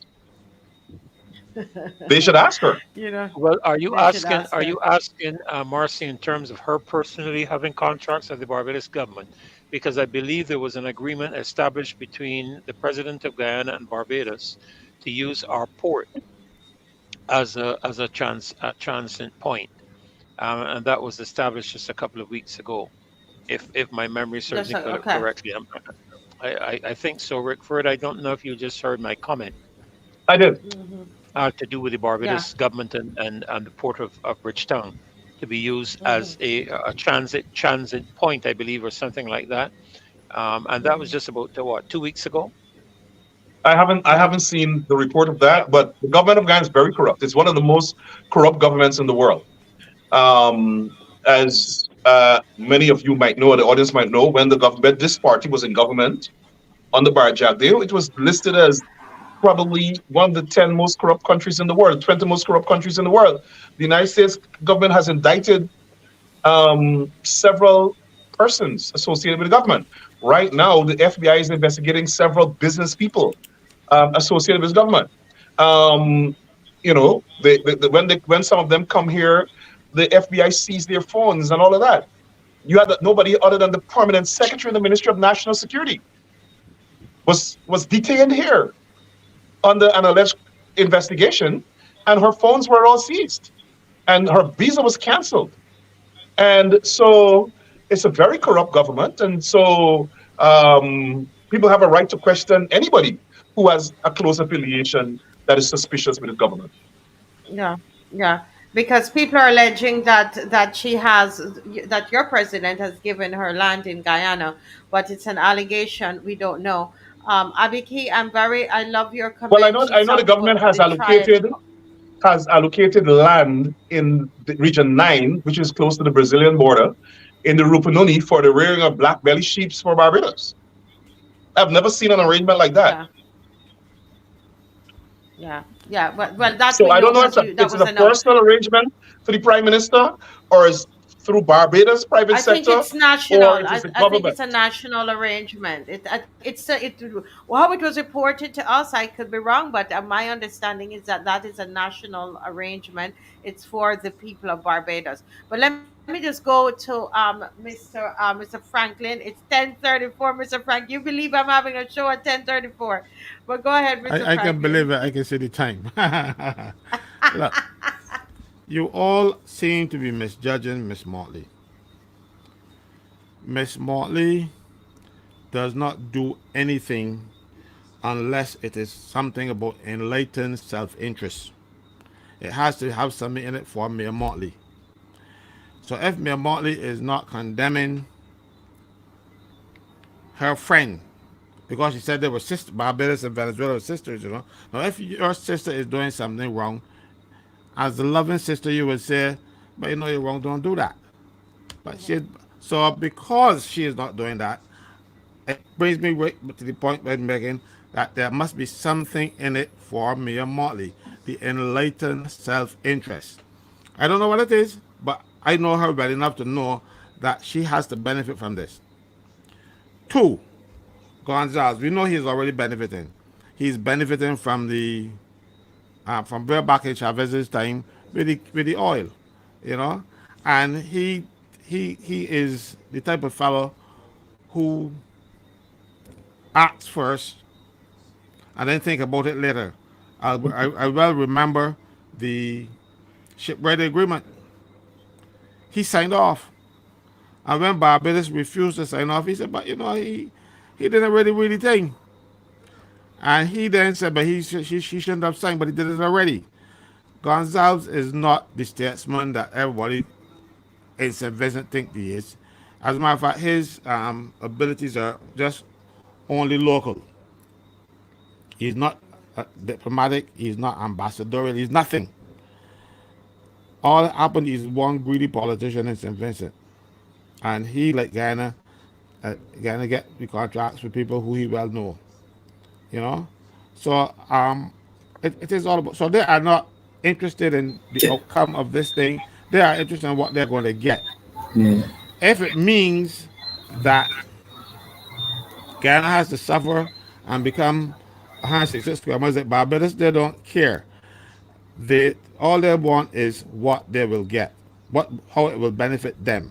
They're not speaking up. And for Guyana to go and sit down with two enemies to negotiate anything, because the enemy is in the chair and the enemy is on the other side, you can't win. What are you? Yeah. When I first saw it, I said, what madness I saying? Why would you want to go down there and sit down and talk with your enemy, chaired by your enemy? Because let me tell you something. Gonzalez and the body's friend, and I am sorry that rock didn't work. You know? The rock that sailed through the air and the plane the young lady for that didn't really throw the rock. I believe it was a police baton, but that is another matter for another time. Because the police were all around him and they had batons. If you want to crack his top of his damn head, you know, the situation, Guyana has to be careful. But how are you going to be careful? You have a former president, no vice president, who wants to give away a piece of Guyana, and you have a president. As far as I can remember, before he became president, he had 19 fraud charges against him. Of course, now the president is immune from prosecution, so so you fellas don't remember that? Fred, you don't remember? He Absolutely, absolutely. so you are not having people with integrity about this place. So You can't even predict what will happen. Even notwithstanding the 1899 agreement, everybody says and Venezuela acknowledges. But then again, this has nothing to do with what Venezuela believes. All this has to do is Maduro, former bus driver, because Chavez wanted to clown, and he is very unpopular in Venezuela. He has to do something to shore up his base, or not, he will lose the next election. So If this it's is free and fair. it's not going to be free and fair. But he wants to make it look as much as possible. So he wants to shore up his standing in the. So he's going to appeal to the patriotic things of the Venezuelans. Oh, you see, we're going back for Essequibo and all kind of stuff. That's to make him look good. And what CARICOM is, well, not CARICOM, Mayor and her group, because you will see the group consists of Mayor, Scarrett, Gonzalves, probably one or two others.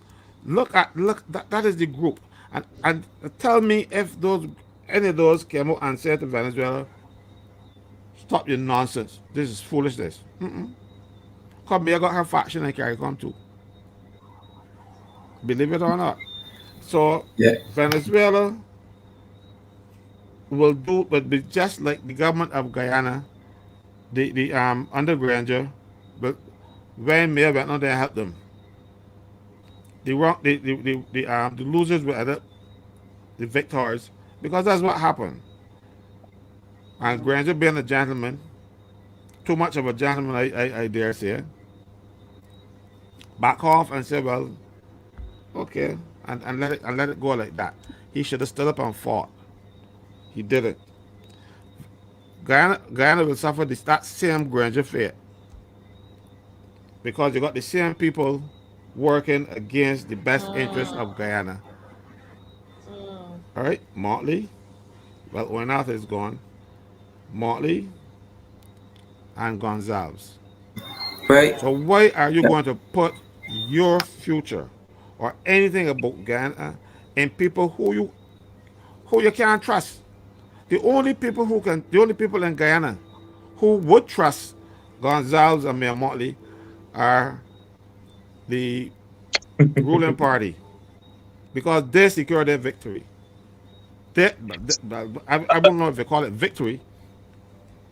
And the other thing about it is that um, we have a government going it alone, going it alone on this matter. They're going to a meeting with no agenda. President says he's going, we don't live in a region. This is what Ali says. We don't live in a region by ourselves, so we have to do what our neighbors want. And so we're going and see. We're going to hear what he has to say.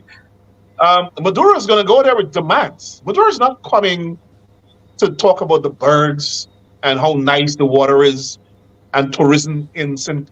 Vincent. Maduro is going with demands. He has already said the only way this matter is going to be settled is through face-to-face dialogue for Essequibo. So um, the president is saying, I've set out the parameters of the meeting. But in his letter to Gonzalez, in his response to Gonzalez, accepting the proposal for the meeting, he did not say that any discussion for Esquib is off the table, any discussion about the case at the International Court of Justice is off the table. He didn't say that.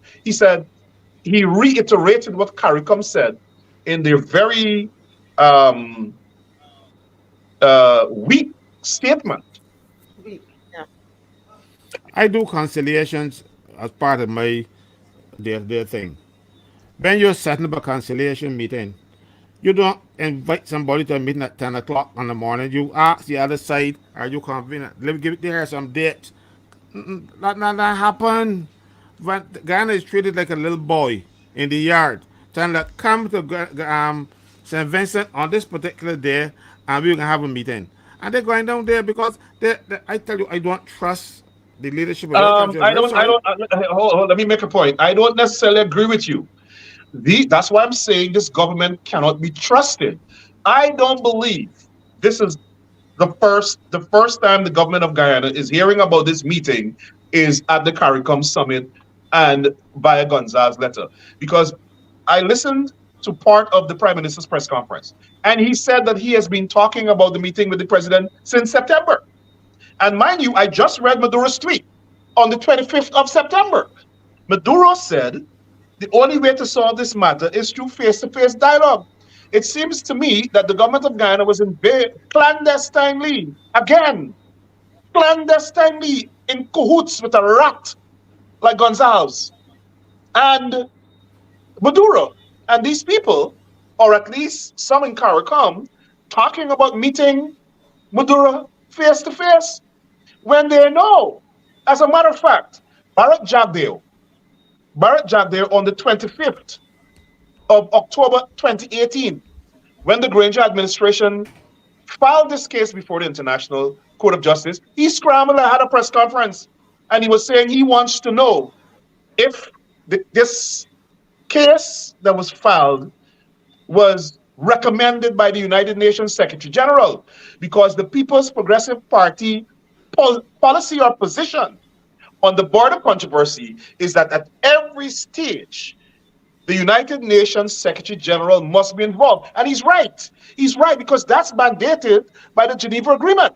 So how all of a sudden, because they're in power, when they're demonstrating that they own the country, they have all the contracts, they control everything, they control everything in the country. They control everything in the country to the point where Afro-Guyanese and non-PPP supporters are to the verge of servitude. There's no equality. Don't let anybody fool you. There's no equality.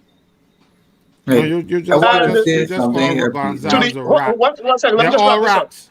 Let me just wrap this up. And so, to the extent that they can now walk away from their own policy as adumbrated by Bar Jagdeo on the 24th of October 2018, 25th, if he can walk away from that and enter into this clandestine arrangement with Gonzalez to meet with Maduro without the involvement of the international community through the United Nations Secretary General, is treasonous. And we have said that the fact that this man sat alone, he said, Barra Jagdeo, was considering that. And it went further. He lied. He wasn't considering it because it's in Maduro's pleadings or his submissions at the International Court of Justice. Maduro had in his papers that the government of Ghana was willing to engage bilaterally with a proposal to give them a substantial part of Essequibo. It wasn't the PNC government. He's the only one who talked about it. So it's him, Barrett Jagdeo. This man was willing to negotiate part of Guyana, possibly for a bribe, because we know he likes to take bribes, possibly for a bribe, to give away part of our. I am from Essequibo, so I take it very personally. I am from Bartica, the capital of Essequibo. Okay. Okay. So this is personal for me. And now you have again Yeah. the PPP engaging in what we believe was a clandestine plot that then came to fruition through a letter from Gonzalez when they knew about it before, going to St. Vincent to do what? To negotiate what? If Essequibo, if the controversy of Essequibo, the phony manufactured controversy, because there's no real dispute, this matter has been settled for centuries, is not on the agenda, what is? What is on the agenda? What are they going to talk about? That's what I would want to know. Yeah. Marcia, I wanted to say Yes, something go, here. go right ahead. Go right ahead. This is the last comment, and then we will have to invite you back to talk because a lot of people are saying that America has, as another interest there, But so we have to come back and talk about that. Go ahead, Kimar. I recently heard a clip from the comedian Major Hype, and he came under severe criticism from the public because he said that Guyana is not actually geographically in the Caribbean or in CARICOM, but it's actually geographically in South America. If you follow the US history, there's something called the Monroe Doctrine, passed by a former president of the United States, James Monroe, which allows the United States, in the name of peace and security, to intervene in Central and South America if they believe that there are domestic threats in these countries, right? Anywhere in the Western Hemisphere, yes. Okay. So they invade your country. They come into your country if they feel like opposing forces could get any hold in it, right? We spoke about Petro Caribbean. I want to give you the list of countries so you actually understand what is going on here, because I think we're missing a fundamental plan here. The members of the Petro Caribbean deal. And Petro Caribbean is the arrangement where countries in the Caribbean can buy oil from Venezuela at a heavily subsidized rate. Those countries Hmm. are Antigua and Barbados, the Bahamas, Belize, Cuba, Dominica, Dominican Republic, Grenada, Guatemala, Guyana. You hear that? Guyana is actually part of Venezuela Petro Caribbean, right? Haiti, and I could bet you this the Petro Caribbean deal was signed on the PPP, but that's not digress. Haiti, Honduras, Jamaica, Nicaragua, Saint Kitts, Saint Lucia, Saint Vincent, Suriname, and lastly, as you know, Venezuela would be naturally be a part of it, right? We actually spoke about how Myanmar and the OECS bloc, which is Saint Vincent, Saint Lucia, Dominica, and Grenada, actually went into Guyana and basically toppled the Granger government. We saw the interference from Myanmar, and we saw the interference from Gonzalves, and we saw the interference from those selected prime ministers who went into Guyana to interfere with Granger's victory. Right? So now that they put Ali in place, right? You now have to ask, what's the big problem here? The big problem is that Venezuela, who has pro-Russian and Chinese backative, let's not forget that, And Iranian. right? And Iran, they don't want, they don't really want a company like ExxonMobil all in their yard, right? Because you're actually putting billions and billions and billions and billions of dollars in profits on the corrupt circumstances in the hands of a U.S. company, which means that the United States, and they're going to use the same moral doctrine, and they're going to use this thing about their fiat currency, and they have assets in this country, so they have to come and invade. And people need to remember that the U.S. actually were trying to negotiate with Granger to use Guyana as a launch pad into Venezuela, right? And Granger said no. And Granger said no. So he was removed by the CARICOM bloc, Mia Motley and Gonza. He was removed by them to put Ali in place.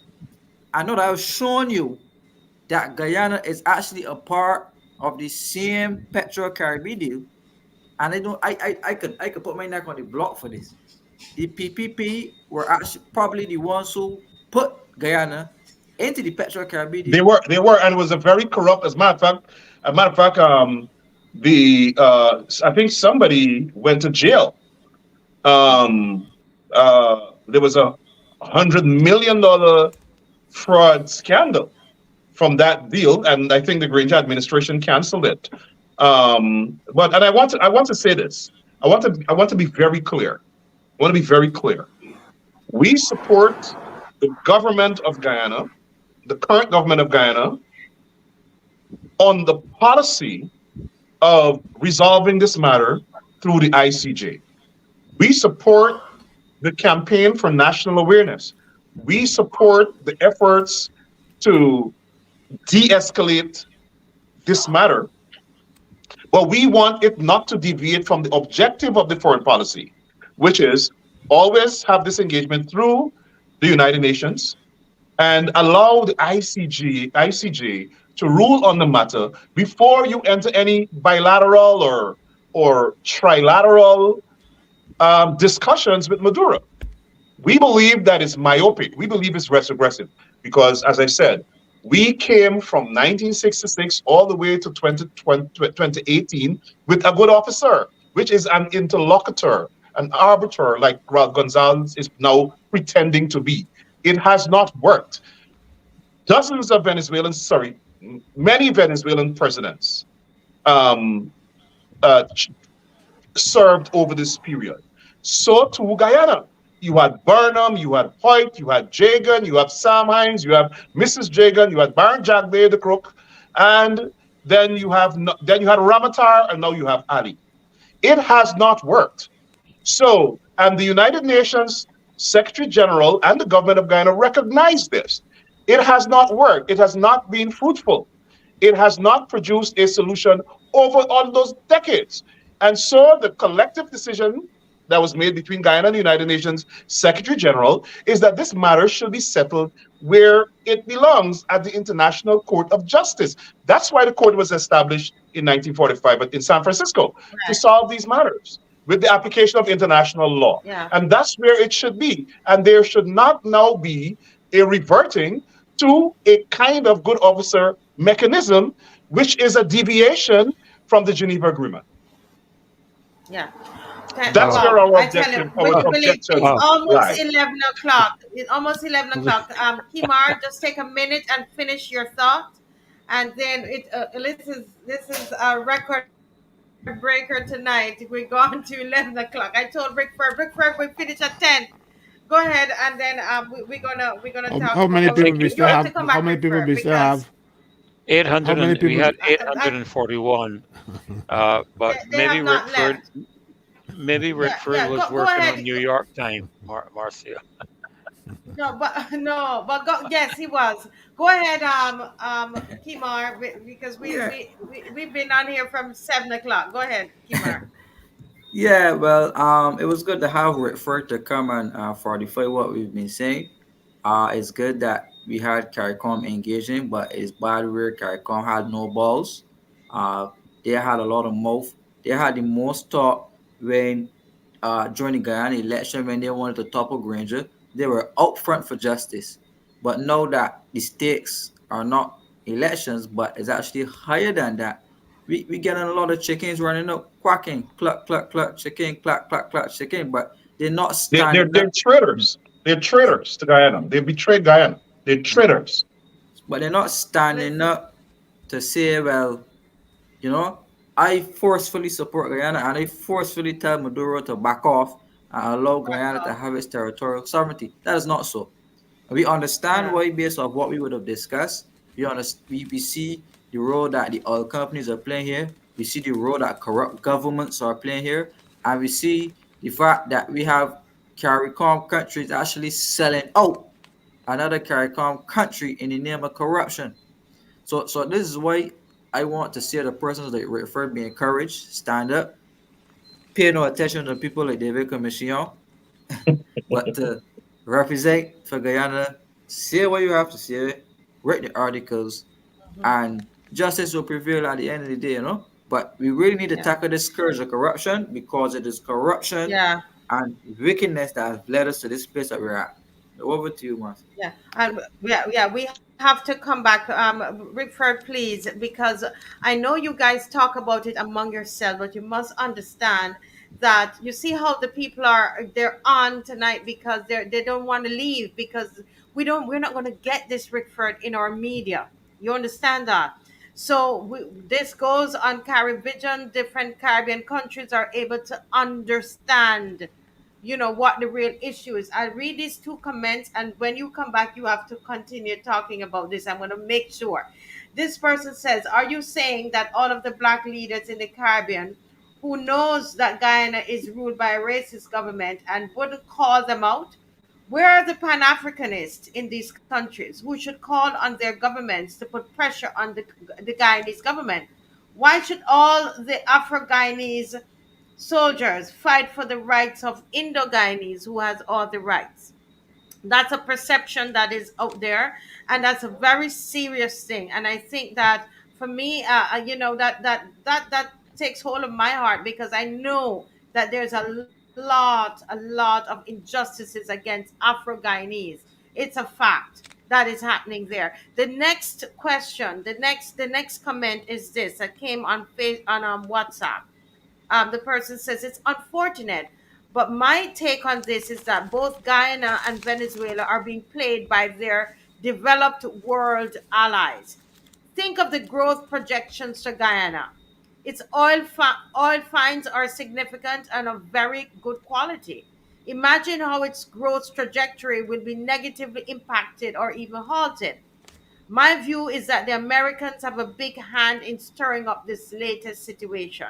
They will win regardless. Now that Guyana will have money being earned, they'll be able to sell their arms supposedly for defense purposes.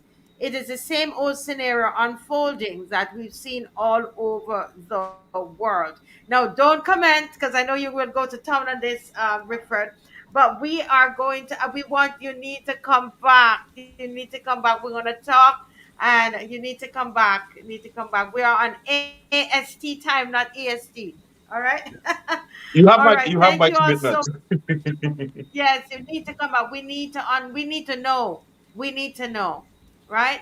Thank you so much. Thank you so much, everybody, for Thanks for having me. staying Good with night, us. everybody. Yes. Good night. God bless you. Bye Good bye, night. And everybody. we only Bye went off bye. for over just an hour.